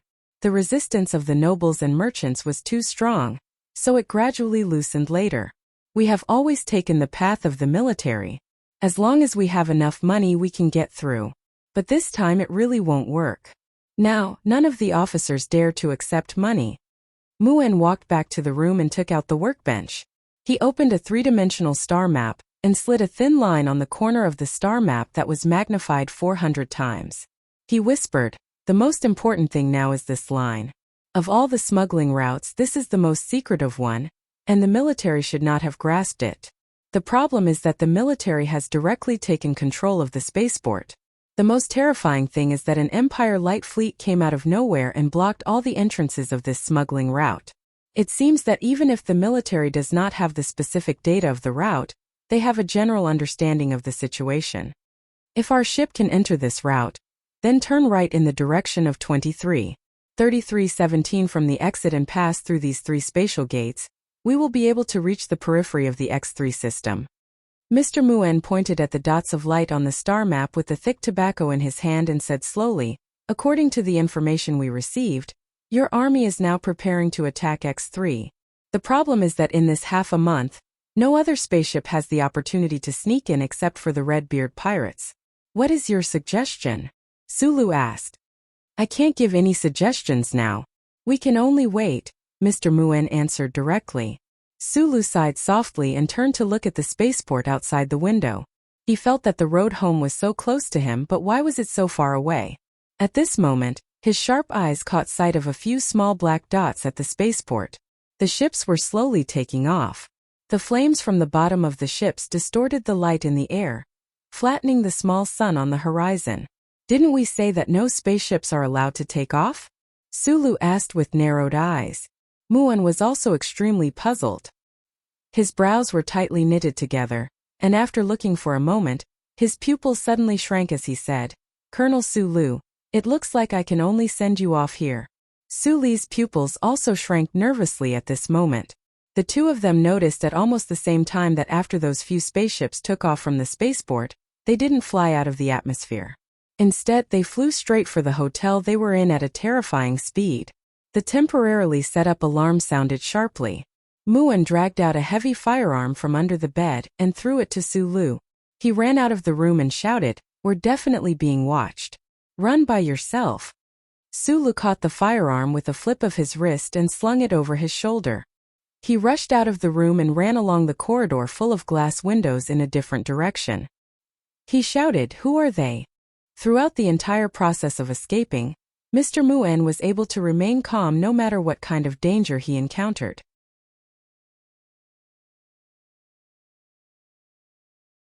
Out of the corner of his eye, he looked at the few Imperial military spaceships approaching at high speed. He looked at the golden hibiscus insignia on the spaceships and said in a trembling voice, "The Royal Special Mecha Battalion." Sulu, who was running at high speed, paused slightly.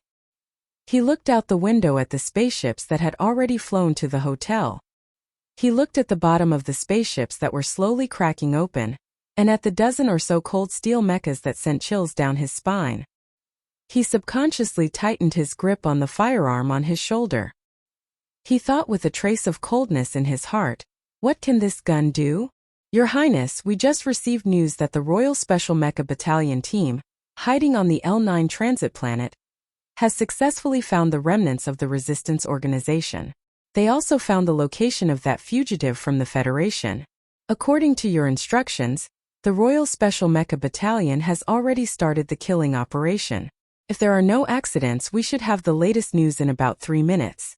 Huai Chaoshi, who was standing by the window, calmly looked at the fleets that were retreating into the heart of the Empire in the dark universe. She thought about the killing operation on the L9 system behind her. She didn't know why, but she slightly furrowed her brows. In the beginning, she didn't think much of that guy. She just didn't expect that guy to be like a cockroach that couldn't be killed no matter what. He gradually became a thorn in her heart. Now that this thorn was about to be removed, why didn't she feel the satisfaction of success? Huai Chaoshi wasn't disappointed that the cleanup operation against the underground resistance organization in the slums didn't manage to kill Sulu. On the contrary, it made her more confident that she could kill Sulu. That enemy who didn't play by the rules in the past was now mixed in with the remnants of the resistance organization.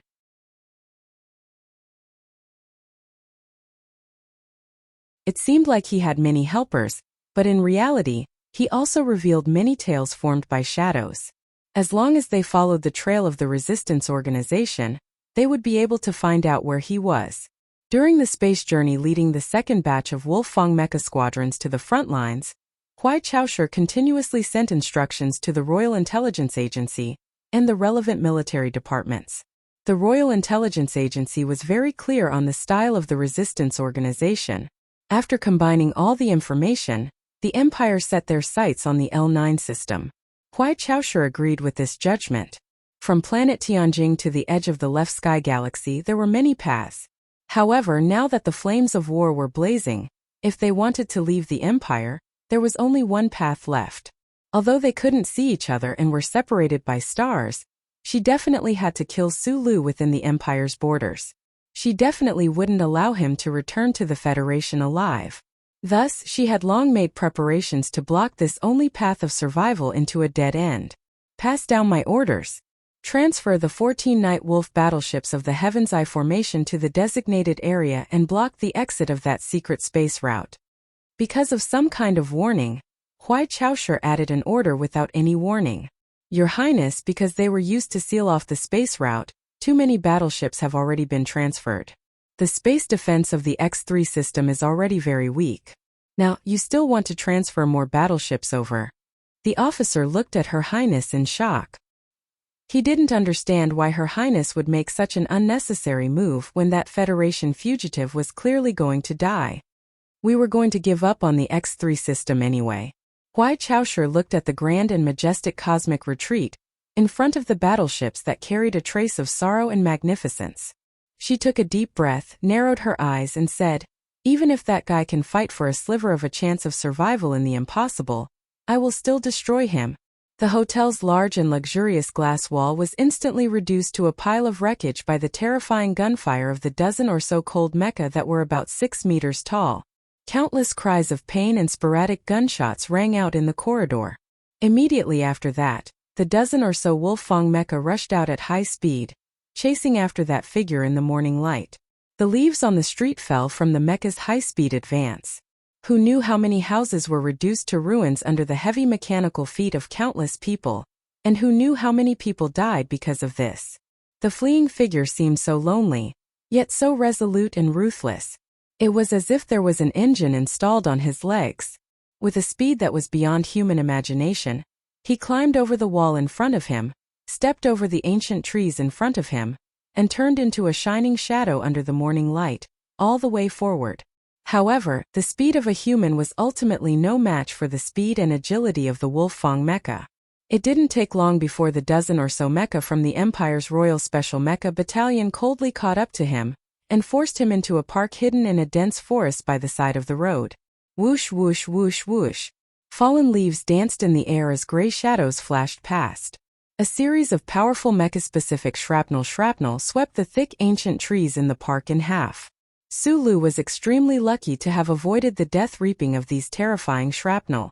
Using his fastest speed, he rushed to the top of the mountain and then stopped. Running for his life was not scary.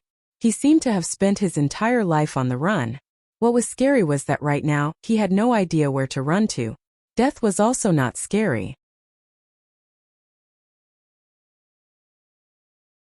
Early on, after his family had died in the mining accident, he had spent a long time planting that seed of fearlessness in his heart. What was scary was that he might die in a foreign country and no one would know. Using his own 2 legs to compete in speed with the Empire's mecha, rushing through the streets, ancient trees, and swamps to reach the top of the small mountain, it was truly inconceivable.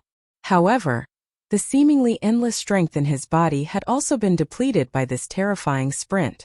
Looking at the falling trees all around him and the metal reflections of the mecha that lit up from time to time between the trees, Sulu gently exhaled a mouthful of turbid air to relieve the dizziness caused by the lack of oxygen. Then he narrowed his eyes. While running at high speed, he had already thrown away the gun on his shoulder. The powerful anti-material gun was not very useful against these latest Wolfang mecha models. The faint sound of wind and thunder came from the horizon. Several Empire's close-range fighter jets drew terrifying airflow lines as they rushed in this direction. Was this the final battle of his life? Narrowing his eyes, Suli's heart was strangely calm as he watched the fighter jets in the sky and the Empire's special mecha coming from all directions. Other than the faint pride born from such a grand occasion, there was not even the slightest bit of fighting spirit in him. He took a deep breath and transferred the burning energy from his waist to his fingertips. He closed his eyes and recalled the crazy battle techniques his uncle had used in the green hills of Hushi province. Those finger movements that could make the heavy mecha dance with the movement of his fingers despite being separated by thick armor. An instant later he opened his eyes, a trace of a bitter smile on his face.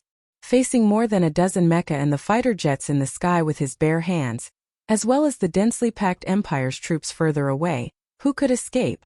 After all, humans were not first-order machines.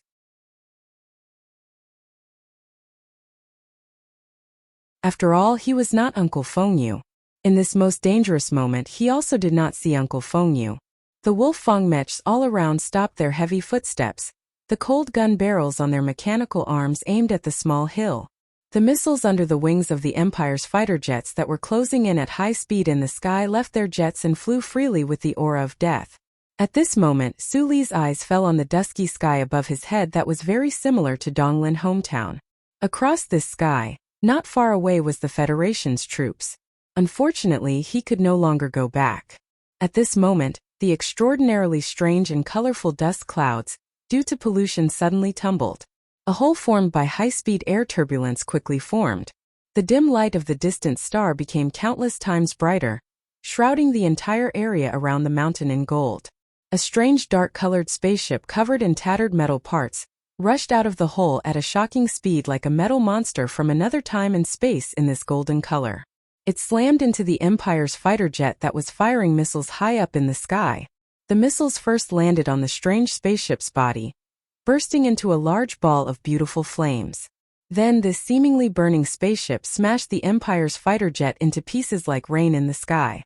None of the Empire's soldiers who carried out this mission could describe the scene after the incident.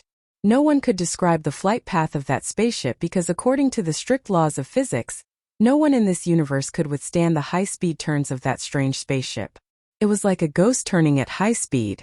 A gust of wind blew, the leaves swayed, and the mountain shook. More than 10 Empire's Wolfang mecha fell to the ground miserably.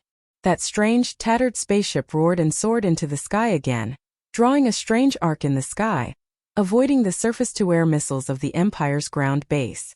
It elegantly and arrogantly flew across the entire city. Then the bow of the spaceship suddenly tilted, raised its head, and pierced through the clouds, flying towards that streak of golden light and disappeared in an instant. Sulu, who was on the hill, had also disappeared.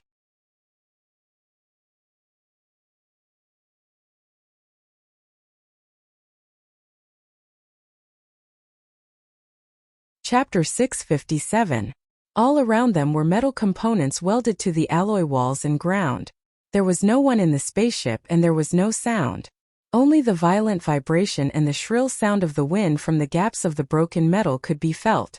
Only then could one feel the terrifying speed. The dilapidated spaceship that had broken through the colorful clouds was flying freely in the sky with a roar. For the people in the cabin, it was a terrifying torture. At this moment, Suli's body had turned into a crazy stone, and he could not control it at all.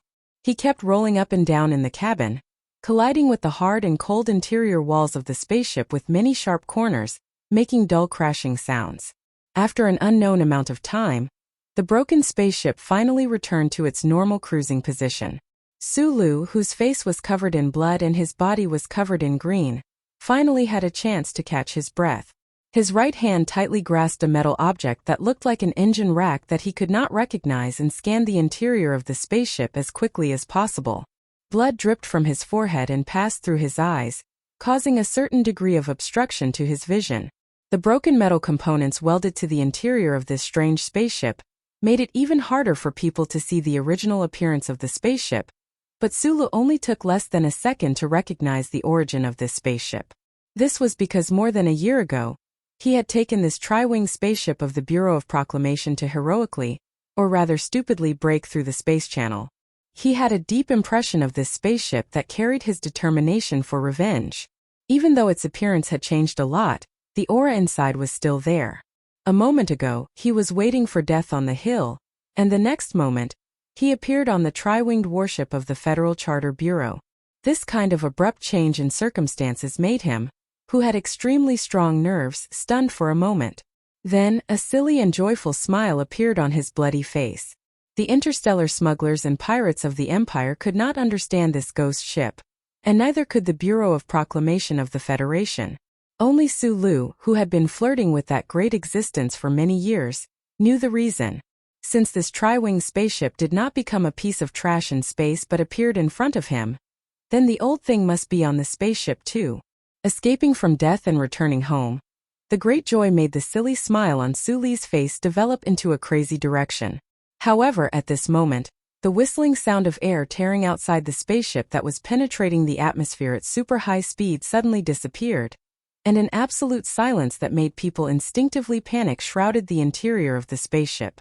Sulu felt that his body was gradually floating. He looked back in shock and saw that the gorgeous outline of the planet could be faintly seen outside the porthole. Only then did he understand that the spaceship had already passed through the atmosphere and was about to enter space. He opened his mouth and was about to say something to the strangely silent old thing, but he found that he did not make any sound. His chest was slightly rising and falling, but he did not inhale any air. He stared at the holes on the inner wall of the spaceship that seemed to be laughing at him. His pupils suddenly shrank and he hurriedly closed his mouth, jumped to the closed door of the front cabin, and desperately knocked on it. The alloy door of the front cabin slowly opened. Sulu swam in without hesitation and tied himself to the seat near the observation window as fast as he could. Then he poked his finger up, closed the sealed door behind him, and pressed the button of the life support system.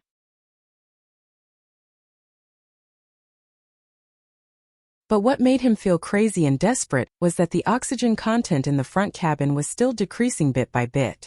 Pulling out the life support mask on the side of the seat and putting it on his face, Sulu gasped a few times and shouted in shock, "What's wrong with the life support system?" Under the pressure of millions of tons of water in the Empire's Red Rose Royal spaceship, his body once again underwent a wonderful change. He did not need to breathe for a long time, or he could faintly breathe the oxygen in the water through his skin. However, at this time the spaceship was in an environment that was close to absolute vacuum. If he stayed for too long, he would only die. No one answered his anxious and panicked question. A moment later, a mechanical electronic synthetic voice coldly sounded from inside the spaceship, "Request for identity verification." According to the Federation's laws and the Charter Act, If the identity verification is not passed, I will ask you to leave the spaceship after 20 Federation seconds. At this time, Sulu was like a drowning person who was holding the life support helmet tightly. After suddenly hearing this sentence, he could not help but be stunned. Then the resentment and ruthlessness that he had developed after a year of escaping suddenly burst out. He took off the life support mask and scolded angrily, "Stop playing games. You think this young master can't recognize you just because you're wearing a tattered vest?" After angrily scolding this sentence, Sulu caught a glimpse of a few dark figures that made his heart beat faster and faster on the side of the remote L9 planet that was getting smaller and smaller. They should be the Empire's regular fleet. Speed up! Speed up! Old man, get rid of these Empire people! Sulu waved his right arm vigorously and shouted loudly. However, the mechanical voice in the spaceship was still as cold and emotionless as before. It was still carrying out a cold and terrifying countdown. 103,102,101. Sulu was really stunned at this time.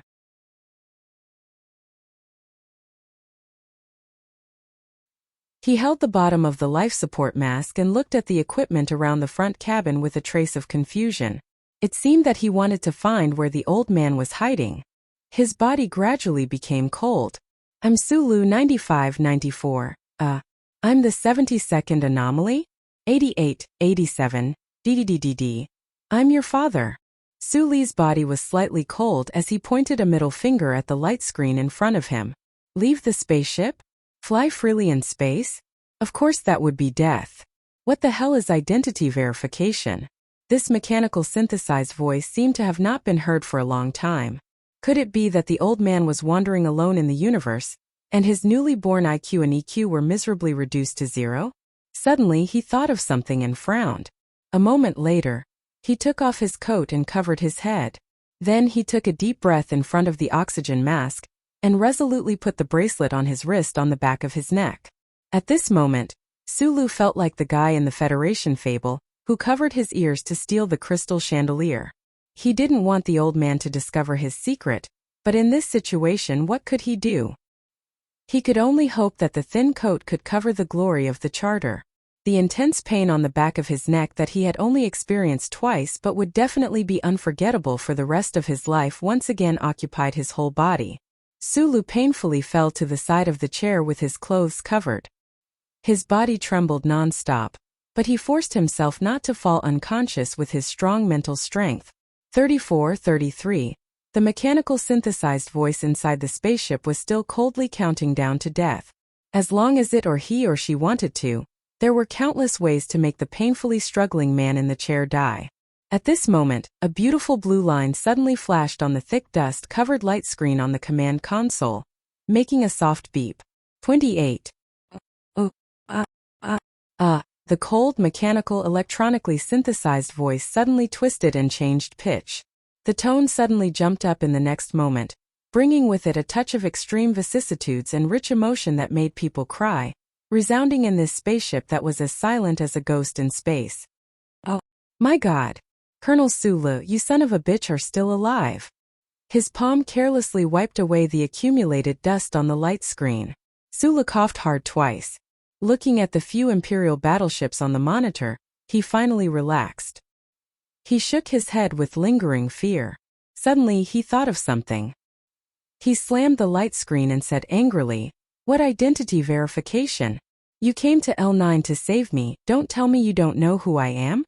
The image of the old butler that he had not seen for a long time appeared somewhat distorted on the display light screen. He bowed slightly to him and replied with a smile, "First of all, I am only a part of myself. My core computing ability is too weak and my reaction is much slower. Second, I have connected to some of the Imperial network in the past year, so I know that the Imperial people are spending a lot of effort to kill a person. Finally, it just so happens that I have recently obtained some key parts through some legal means. I am preparing to go to an abandoned mechanical warehouse on this planet for repair. Based on the above 3 points, I was just preparing to rescue that person and ask him. Of course, I have to admit that the 3D portrait I captured was the main reason for my action this time. It was a very long explanation, but it was not convincing. Of course, it could not shake Sulu out of his depressed mood. He angrily slapped his face that was still bloody and said, "An electronic portrait wanted by the Imperial people? Look who this is, you are not blind." It is not difficult for a human to disguise their face. Voice and fingerprints can also be imitated.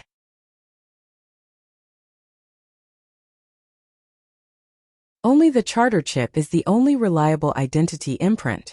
Sulu was silent for a moment before he said in a low voice, "That is not necessarily the case." The old butler on the light screen was also silent for a moment before he said with a hint of emotion, "Indeed." The slight sound of the electric motor and a few sparks broke the silence between the two. If the Federation charter computer could be called a person, the automatic mechanical hands were busy repairing outside the cabin door, the secondary ceiling pressure around the front cabin, and the repair of the life support system were also in progress step by step. Reuniting with the Federal Central Computer was equal to reuniting with the Federation and reuniting with the warmth of the past. After a moment of silence, Sulu fell heavily on his back and lay on the familiar seat. He took a deep breath tiredly and said softly with a satisfied smile on his face, "This tri-winged warship is too shabby. Feels like it can fall apart at any time. The light screen in the front cabin is full of ash from the engine oil. Even the life support system is broken. I really don't understand how you can still stand in front of me alive and kicking. In fact, I am more curious about what you have been through in the past year. It is even more incredible that you can still stand in front of me alive and kicking and even have the energy to raise your middle finger and scold me." The old butler in the form of charter computer replied calmly, "As for your question, it is actually very simple. I do not need to breathe. Naturally, I do not need to waste extra energy and components to maintain the life support system. I do not need to watch the surveillance, so I do not need to waste extra energy to clean the dust on the light screen." Sulu was silent for a moment before he said gloomily, "If this tri-winged warship was left in the Imperium to receive me when I left, then you threw away all these things as garbage.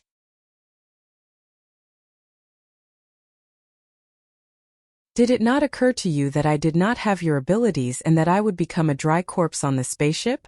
Oh well, to be honest, I did not expect you to come back alive." After a long silence, the old thing continued with the warmth that it had only recently grasped. "I am very happy that you are still alive." "Me too." Sulu patted the image of the old butler on the light screen softly and said, "It is good to see you again." It was a little too sentimental, and it was sentimental between the intelligence of a human and a machine. There was always a nauseating feeling that surpassed the love between biological species. Sulu and charter computer realized this at the same time and shut up at the same time. The mechanical arm that was moving slowly on the right side of the front cabin, preparing to imitate human actions and give Sulu a warm and comforting hug, was also silently retracted. "Where have you been in the past year? How have you been?" Sulu suddenly asked with a smile, "Wandering alone in a foreign land? Did you ever feel empty and lonely? And a little cold?" The old thing was clearly shaken to the core by this sentence. After a long silence, when Sulu was about to laugh heartily, a voice suddenly echoed in the quiet spaceship. "Do not ask me where I come from, where I come from. My hometown is far away, far away. Why are you wandering far away, wandering in the universe?" In the vast and quiet space, a ragged metal spaceship brushed past the last asteroid belt of the L9 galaxy like a ghost and flew into the darkness further away.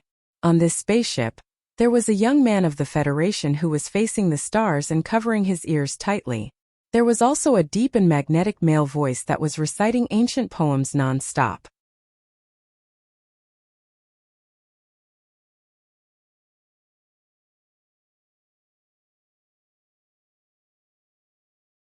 Chapter 658. After the emotional recital, it was time for the legendary story.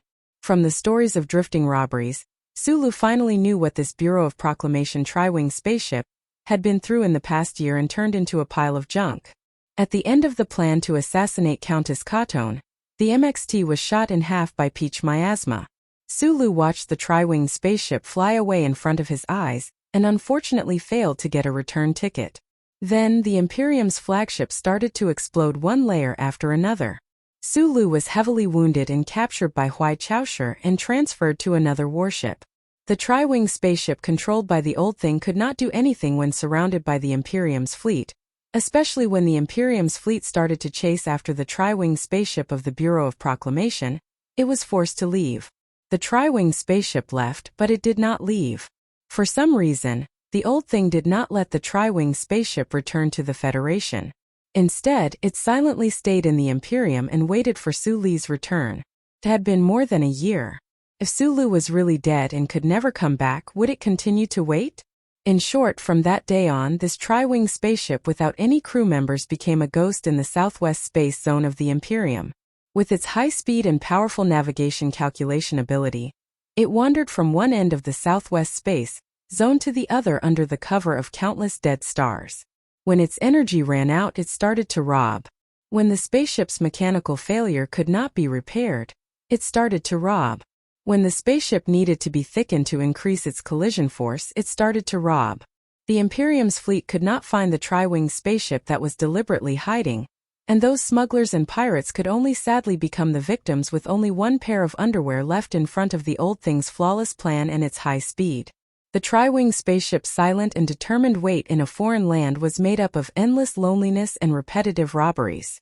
Like a naughty ghost, it tore off countless coats from the Imperium's spaceships and put them on itself layer by layer. Like a strange magnet, it absorbed a lot of scrap metal and turned the spaceship into this strange appearance. Although I know it's a little stupid to ask this, I really want to know. Sulu put his feet on the console and looked at the light beam that still had a few spots of dust. He frowned and asked solemnly, "Nobody is talking. You've been in the universe alone for more than a year. Do you really not feel bored?" Earlier he had asked a similar question, but this time he was more serious and did not sound like he was joking.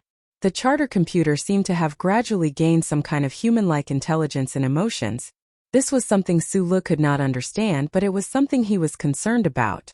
If the old thing was really becoming more and more like a human, then it would definitely be very difficult for him to endure a year of loneliness. "I'm used to it. Although I'm not very sure if I was me before I met you, or if I would have the emotional reactions of a program like I do now. You should know that I've been alone for tens of thousands of years." The charter computer replied softly, "Me leaving the tri-wing spaceship in the Imperium is actually not in line with the result of the calculation. According to the calculation, you should be dead. But I don't know why, but I still stayed. Maybe it's because according to the sacred rule of the first charter, in this universe full of cold planets and rays, I can only communicate with you. Without you, I would have no one to talk to." Listening to the charter computer's calm self-analysis, Sulu had a lot of feelings.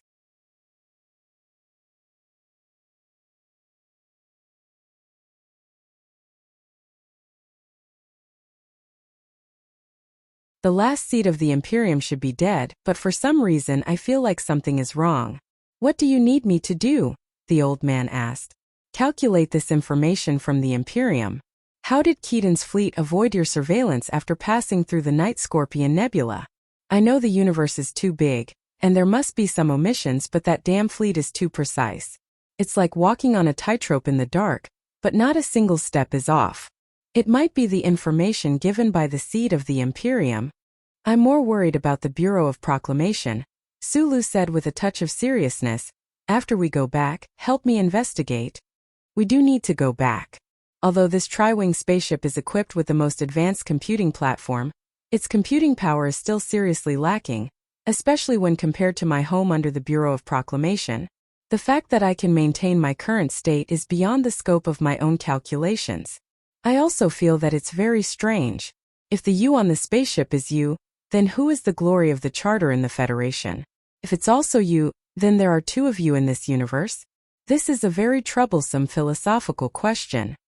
My fundamental computing core is based on the quantum state, and there is no overly precise theory of causality in that scale space. It seems that I can only use inexplicable philosophical arguments to explain inexplicable physical facts. But this is not something that I, who is good at computing, can come to a conclusion. After a moment of silence, the charter computer continued, "Whether or not I will be devoured, and whether or not I will continue to have self-consciousness after the devouring is indeed a question. The reason why I have been wandering in the Imperium and refused to contact the Federation when I had the chance, is it because my core program has mutated and generated a biological instinct that makes me feel fear like you when you face death? thus silently pushing my logical analysis to develop in a direction away from the Federation? Sulu was also silent for a long time. Scratching his greasy hair hard, he said bitterly, "It's too long and too hard to say. Let's not continue this topic." It was obvious that the part of the charter computer left in the Imperium, the old thing or one of the countless independent old things, was very happy to finally find an intelligent object to communicate with after waiting alone for a year. Therefore, it was not ready to end the philosophical debate that often troubled its self-consciousness after it was awakened. What ended the long and boring conversation was a dazzling light suddenly flashing outside the porthole and a sharp alarm that suddenly echoed in the long quiet environment. Warning! Enemy attack! The spaceship is under attack by high-speed weapons from outer space. Enemy attack? Sulu looked at the few terrifying beams on the light beam in shock, as well as the dozen or so Imperium warships marked with green light clusters right in front of the channel. Fear surged into his heart, and his wet hair was numb and itchy. The ragged Tri-Wing warship had already passed through the secret smuggling route in the L9 galaxy at this moment. After almost 13 hours of peaceful flight, Sulu almost forgot that he was still in the Imperium space zone and that he was still on the run. At the same time, the old thing on the Tri-Wing warship could not detect the Imperium's warships that were hiding behind the asteroid belts like hungry wolves in advance because of the lack of necessary equipment. Muen once said that the Imperium's military was now sweeping the smuggling routes in this space zone. Around the most secret space zone, there would be warships cruising at a high density. However, it was obvious that the Imperium's fleet that appeared in front of the Tri-Wing warship right now was definitely not for cruising.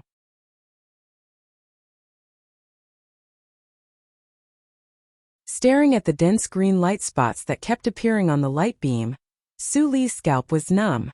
Did the Imperium bring all their warships in the Southwest Galaxy here? He could not believe that those warships were all used to kill him. He subconsciously thought that he had accidentally entered the battlefield of a large-scale air battle. My life is too hard. Sulu sighed silently in his heart, and strangely, a feeling called boredom appeared in his heart. Escaping again and again was really tiresome, even if it was related to life and death, which was much higher than life and death. Under the control of the old thing, the Tri-Wing warship did not give him a chance to express his feelings at all. The engines that had been modified multiple times were all activated, and it suddenly turned around in space, narrowly avoiding the high-speed attack of the Imperium's cannons. Old thing, charge over there and smash these motherfuckers to death. Sulu narrowed his eyes and ordered in a low voice. The charter computer paused for a moment before replying confidently, "Motherfucker, you're not in a warship. There's no way I can transform this ragged Tri-Wing warship into a giant mothership, even if I rob it for another 800 years. Smash your ass. Air, use everything you can to contact the federal forces and ask for backup. At the same time, send the relevant information back." And then, Sulu looked at the dense black and green warships of the Imperium on the light beam and felt a little cold. He said helplessly, "Let's hurry up and run." Today, the Federation forces stationed on the administrative planet of the Huang-E galaxy were filled with a somber and strange atmosphere. The generals of the headquarters landed in the base in the morning and gathered all the officers above the regimental level to begin planning the follow-up attack on the X3 galaxy.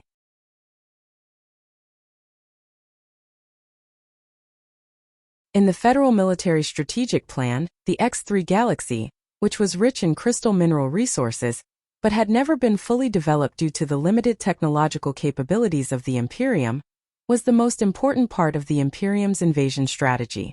From the presidential palace of the S1 Capital Special District to the logistics soldiers of the lowest level of the frontline forces, everyone knew how important this pre-battle meeting was. The somber and hot-blooded atmosphere gradually heated up in every military facility in the base. However, in addition to this, there was also a strange atmosphere that began to spread in an extremely uncoordinated manner at this time. In the base conference room where the pre-battle military meeting was held, a pungent smoke filled the air. Almost every officer had a special cigarette between their fingers. The burning was either long or short, and they all had a cup of coffee in their left hand, either warm or cold. The expressions of these generals were all different. Some were silent, some were excited, and the expression of the new 17th Division commander, Yu Changhai, was extremely ugly. Sitting in the middle, the Federation's frontline commander, General Yi Changtian, had an even uglier expression than Commander Yu Changhai. His old but firm expression revealed a trace of intense dissatisfaction. His sharp eyes scanned the surroundings and coldly said, "This is war, not a fight between hooligans. This is a pre-battle military meeting that concerns the interests of the entire Federation, not some bullshit court of appeals. Since the verdict has already been passed, then there is no need to mention it anymore. We will immediately enter the official phase."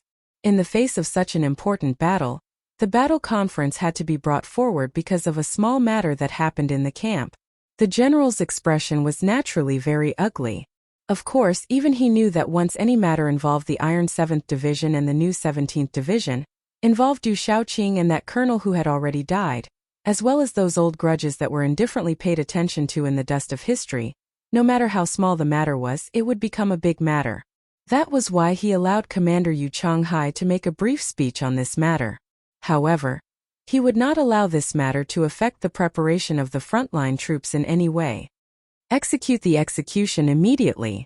Commander Yu Changhai heard the faint sound of the military order coming from outside the room, and his extremely ugly expression gradually returned to normal. As the commander of the new 17th Division, in order to protect his subordinates, he had already tried his best, arguing with reason. Even if there was no reason, he had argued until now. However, in the end, he still could not save the life of that officer named Bai Yulan. Lifting his cup and taking a sip of the cold coffee, Commander Yu Changhai glanced indifferently at the person in front of him. Seeing that the lieutenant general wearing sunglasses did not seem to have any change in expression, Commander Yu Changhai could not help but smirk mockingly.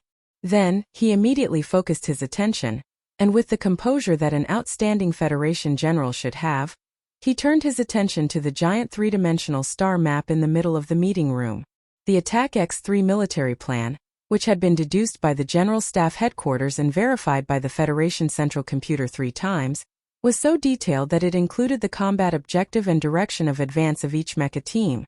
It appeared simultaneously in the form of text on the annotation column, at the bottom of the star map, and on the military work platform of each general. As the military plan scrolled down, the visual color blocks on the three-dimensional star map of the enemy and their allies kept changing slightly.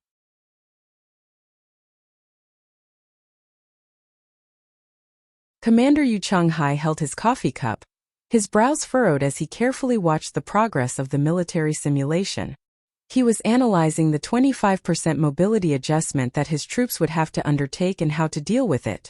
Suddenly, his furrowed brows relaxed inexplicably, and a puzzled expression appeared in his eyes. Almost at the same time, all of the high-ranking Federation officers, including Commander Yi Changtian, were stunned. They stared in confusion at the three-dimensional star map in the middle of the room. Even Commander Du Shaoqing, who could not change his expression even in the face of a collapsing iceberg, slowly took off the sunglasses on his nose. Because the three-dimensional star map that was continuously deducing the attack plan of the X3 system suddenly stopped. Those color blocks that represented the Federation and the Empire's fleets, as well as land-based forces, disappeared at an extremely fast speed like snow in the hot sun. What was most shocking was that the three-dimensional star map actually began to adjust its angle of view on its own. Those planets and routes formed by the dots of light instantly shifted, arriving at a somewhat foreign background of the universe. This is a 65-degree view of the L9 system? The headquarters staff looked at this scene in shock, somewhat unable to believe his own eyes. He hurriedly lowered his head to look at the control panel in his hands and nervously explained, "Maybe there's a problem with the calculation program." Commander Yi Changtian's expression became more and more gloomy, but he did not get angry. He did not have time to get angry because everything that happened next proved that the strange scene before him was not a problem with the calculation program, but the Federal Central Computer believed that a very big problem had occurred somewhere in the Empire star system. At this time, the main control panel of the base computer was completely out of the control of the staff officers.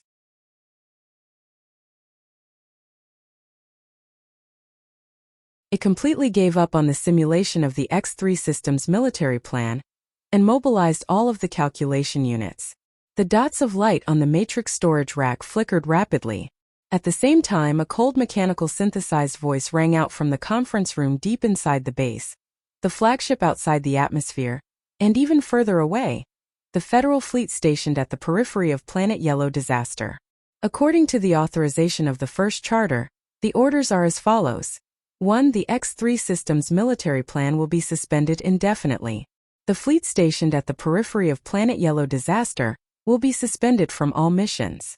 All troops will be loaded with ammunition and depart according to the following route to 367, 8329, 2788. After that, you will pass through 3 small warp voids. The specific space data is currently being calculated. The report will be submitted later. A clear navigation route appeared on the 3-dimensional star map in the middle of the conference room. At the same time, an eye-catching dot of light indicated the location that the Federal Central Computer requested the Federal Fleet to head to. 2. All participating units are to be on standby. All mecha units are to be prepared to board the ship. Once the fleet fails to rescue the target, or if it is determined that it is impossible to rescue the target will enter a habitable planet and immediately engage in a forced landing battle. 3. The entire mission of this plan is to rescue the target and return. For the target is. The Federal Central Computer's mechanical voice paused for a moment. Old Butler spaceship. This spaceship is a tri-wing spaceship under the Bureau of Proclamation. The relevant modification data will be updated later. The high-ranking officers in the Federal Forces Forward Base, the Bureau of Proclamation officials on the flagship, General Hong Yuliang, and the others in the Federal Fleet Command Hall were all shocked speechless when they heard these orders. What kind of bullshit is this? Commander Yi Changtian's eyes widened as he stared at the star map in front of him in shock. He said in disbelief, even the charter computer has a programming problem? Where did a tri-wing spaceship from the Bureau of Proclamation appear in the L9 system? Even if a tri-wing spaceship that belonged to the Bureau of Proclamation suddenly appeared on the other side of the universe, all the Federation officers and hundreds of thousands of Federation soldiers present would never accept delaying the plan to attack the X-3 system. They would not take the countless risks to carry out this baffling rescue mission in such a crazy and unprepared manner. Do we have a signal relay station over there? The commander asked angrily. We just started to set up the net. Not many of the previous concealment devices can be activated. The staff officer replied. Then what is going on? At this time, no one thought of anything because of the name of the tri-wing spaceship from the Bureau of Proclamation. Only Commander Du Shaoqing's sword-like eyebrows furrowed, a hint of disbelief appearing between his brows. Warning.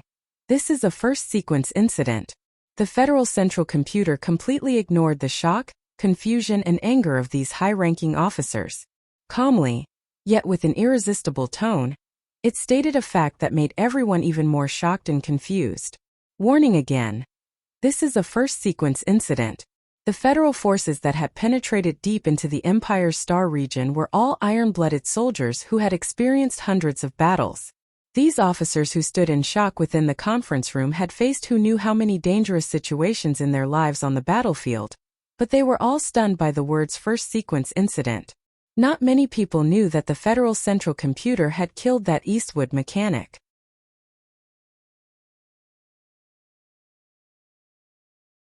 For most people in the Federation, they only knew that the Federal Central Computer had issued a first-sequence incident once in their lives, and that was several decades ago. The Empire invaded the West Woods. Could it be that the Empire's emperor suddenly died? Commander Yu Changhai rubbed his messy white hair and guessed somewhat unconfidently. Then, he somewhat shamefully took a sip of coffee. Many people in the conference room were guessing all sorts of strange reasons. Only Du Shaoqing calmly looked at the screen, knowing that the answer was about to be revealed.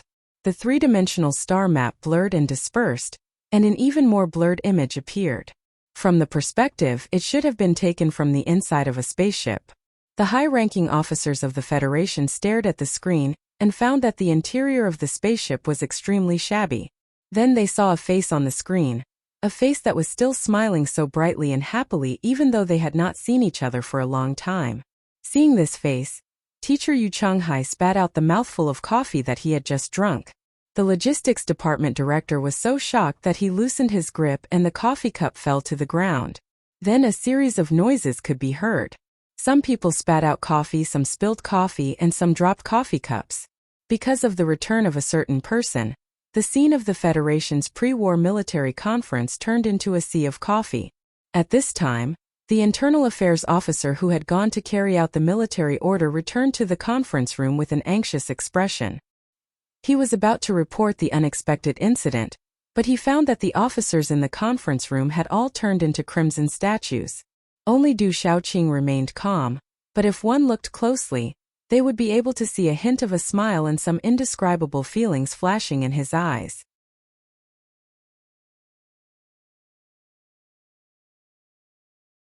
He slowly placed the coffee cup on the table, looked at the blurred face on the screen, and sighed in his heart, "You're still alive? Then you have to come back alive." In a remote corner of the base was the execution ground for the execution of military law. In the past month, other than a Federation soldier who was executed for raping and killing 3 young Empire girls, no one else came here. However, because of the Federation officer who was about to be executed in the center of the execution ground, it became lively. The Federation soldiers were used to seeing life and death on the battlefield, so they were not like the citizens of the Empire slums who were excited to see the execution scene. The lively scene was not because the soldiers came to watch the show. Many of the soldiers of the new 17th Division came to send Bai Yulan off. Gu Shifeng and the other former members of Group 7 anxiously waited for a miracle to happen.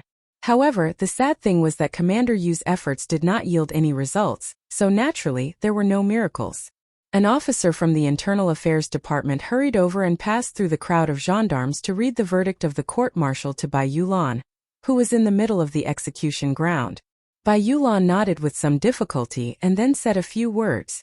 Because they were too far away, the soldiers outside couldn't hear what they said. This corner of the base gradually became quiet. Many people were waiting for the gunshot, including Commander Dongfang and his subordinates who were standing furthest away. Their faces were covered in bandages, and their expressions were cold and filled with hatred. Gu Shifeng nervously looked at the military police in front of him. He watched as the military police slowly raised their guns and aimed at Bai Yulan. He took a deep breath, cursed, and exchanged a look with the members of Group 7 beside him. Then he bravely walked out of the crowd. Robbing the execution ground? Dongfang Yu coldly looked in that direction and said in a vicious tone, "That's a plot that only exists in Schiller's old-fashioned novels.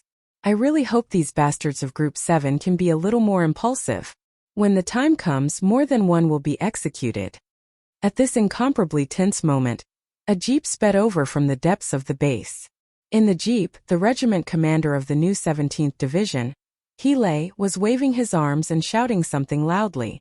Dongfang Yu narrowed her eyes and looked at the jeep that was rolling in a cloud of dust. She said mockingly, "Fuck, your acting is getting better and better. Do you really think that there's an imperial edict that allows you to keep your life?" A few years later, when Bai Yulan looked at his smiling wife with a child in her arms, he would always remember that morning when he was facing the military police at the base on planet Yellowy. At that time when he was facing death, he did not think too much about it. He only felt that his life was somewhat ridiculous.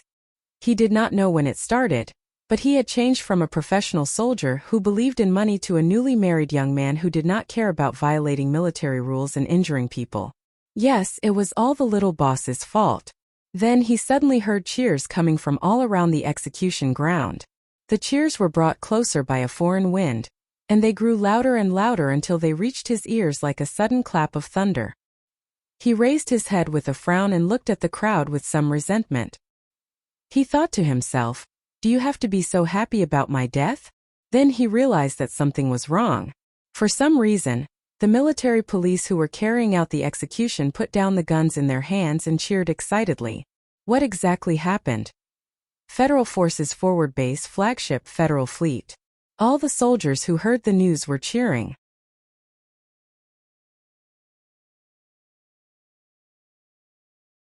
Even the soldiers of the Iron 7th Division standing in the distance were applauding with smiles on their faces. Although that person had embarrassed their beloved division commander, on planet 5460 in the Westwoods, that person had controlled a black MX and fought alongside the soldiers of the Iron 7th Division. That thrilling and heroic scene had remained in the hearts of many soldiers of the Iron 7th Division. These cheers from the bottom of their hearts proved one thing.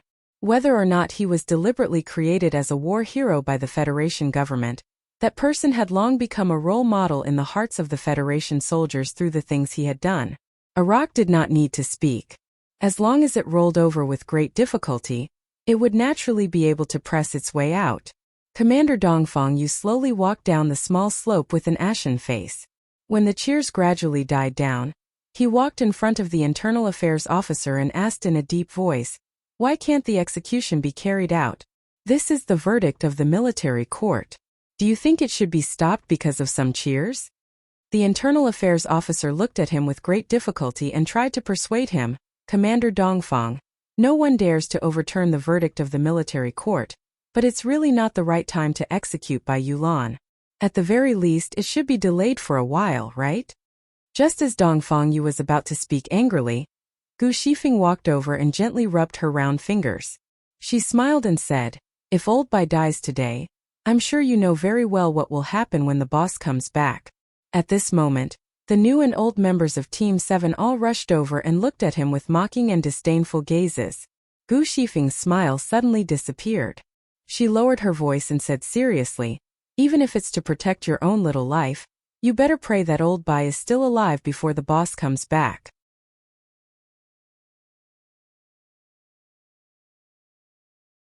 Immediately after, the military order urged the cheering soldiers to run back to their respective camps. The military police, who were talking in shock, escorted Bai Yulan to the temporary prison. Bai Yulan looked around in confusion. He subconsciously wanted to flick the hair in front of his forehead, but he did not manage to do so. He looked at the group of people outside the police line who were beaming with joy and cursed, "Motherfuckers, what the hell is going on? The boss is still alive." The members of Team 7 excitedly reported this shocking good news to him. Then they all returned to their respective camps, leaving behind Bai Yulan, who was speechless and staring blankly at them. The members of Team 7 did not say anything. They did not need to say anything. Their expressions showed how they felt at this moment. For them, if the boss was still alive, old Bai would naturally not die. As for the military regulations and court rulings, yes, these were all sacred things that could not be violated. Even they could not think of a way to save old Bai even if the boss came back alive. But the past few years of fighting had made the members extremely determined. There was no reason, and even a trace of the unreasonable spirit unique to Team 7. They were convinced that as long as the boss came back, anything could be solved. Hearing this news, Bai Yulan stood there like a wooden statue for a long time. Then, he said to the military police beside him, "Brother, give me a cigarette." The military police looked at this lucky guy and smiled with a shrug. He lit a cigarette and put it in his mouth. Bai Yulan's lips trembled slightly. He took a deep breath and said vaguely but with incomparable certainty, "As a soldier, you should draw 37 cards." He thought that after Sulu died he had stopped smoking. But today he had started smoking again. Bai Yulan sighed with emotion. That guy who did not speak and only knew how to laugh foolishly seemed to have nothing to do with miracles. In fact, he was the best at creating miracles. Everyone thought that he was dead, but in the end, yet, he had come back alive by announcing to the entire universe. With the cigarette in his mouth, Bai Yulan narrowed his eyes and tilted his head. He smiled and was silent for a long time. Then he gently shook his head. At this moment he did not think that he should be glad that he was still alive. He was only surprised that the guy was still alive. The so-called comrade-in-arms was probably a relationship between men who felt that the other person's life was more important than their own. If you're not dead after all this, then you have to come back alive. In front of the miracle of the hero's return, all the Federation soldiers were cheering. However, the situation was not like that. The words that Commander Du Shaoqing said in his heart showed that he had realized before anyone else that Su Li's glorious return to the Federation was definitely not a smooth journey. Otherwise, the Federal Central Computer would not have activated the first sequence of events. Now, the news that the federal military received only showed that Su Lu was still alive. It did not mean that he would definitely come back alive. The tentacles of the glory of the Charter had no way of reaching the L9 system. The reason that the tri-winged battleship that had drifted in the Empire's territory for a year was able to send back images was because they were extremely lucky to have activated 2 signal relay satellites that the Federation had aimlessly spread out several decades ago. The blurry and soundless images that were sent back intermittently showed that this tri-winged battleship of the Bureau of Proclamation was currently being pursued by the Empire's fleet.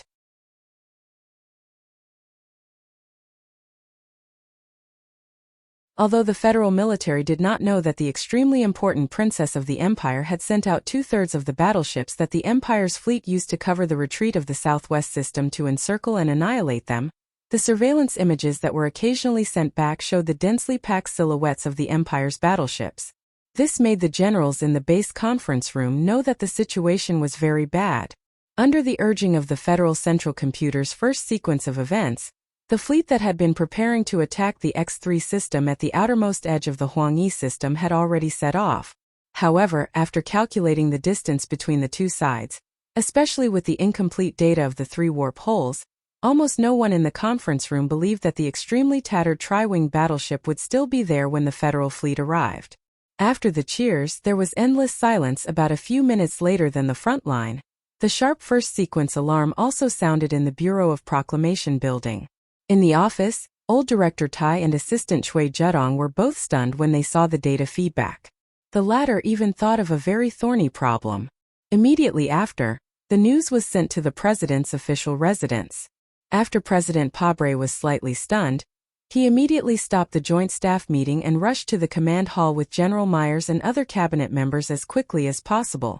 Parliament Hill, which was in the middle of a closed-door discussion on the proposal of the temporary wartime budget adjustment, was temporarily adjourned after a series of shocked whispers between Vice President Xian and the chairman of the military committee.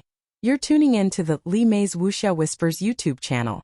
We're so grateful for your support, and don't forget to subscribe to join us on this incredible journey through captivating stories.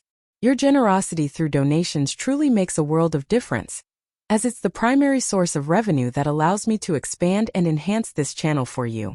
Thank you from the bottom of my heart for being a part of this adventure.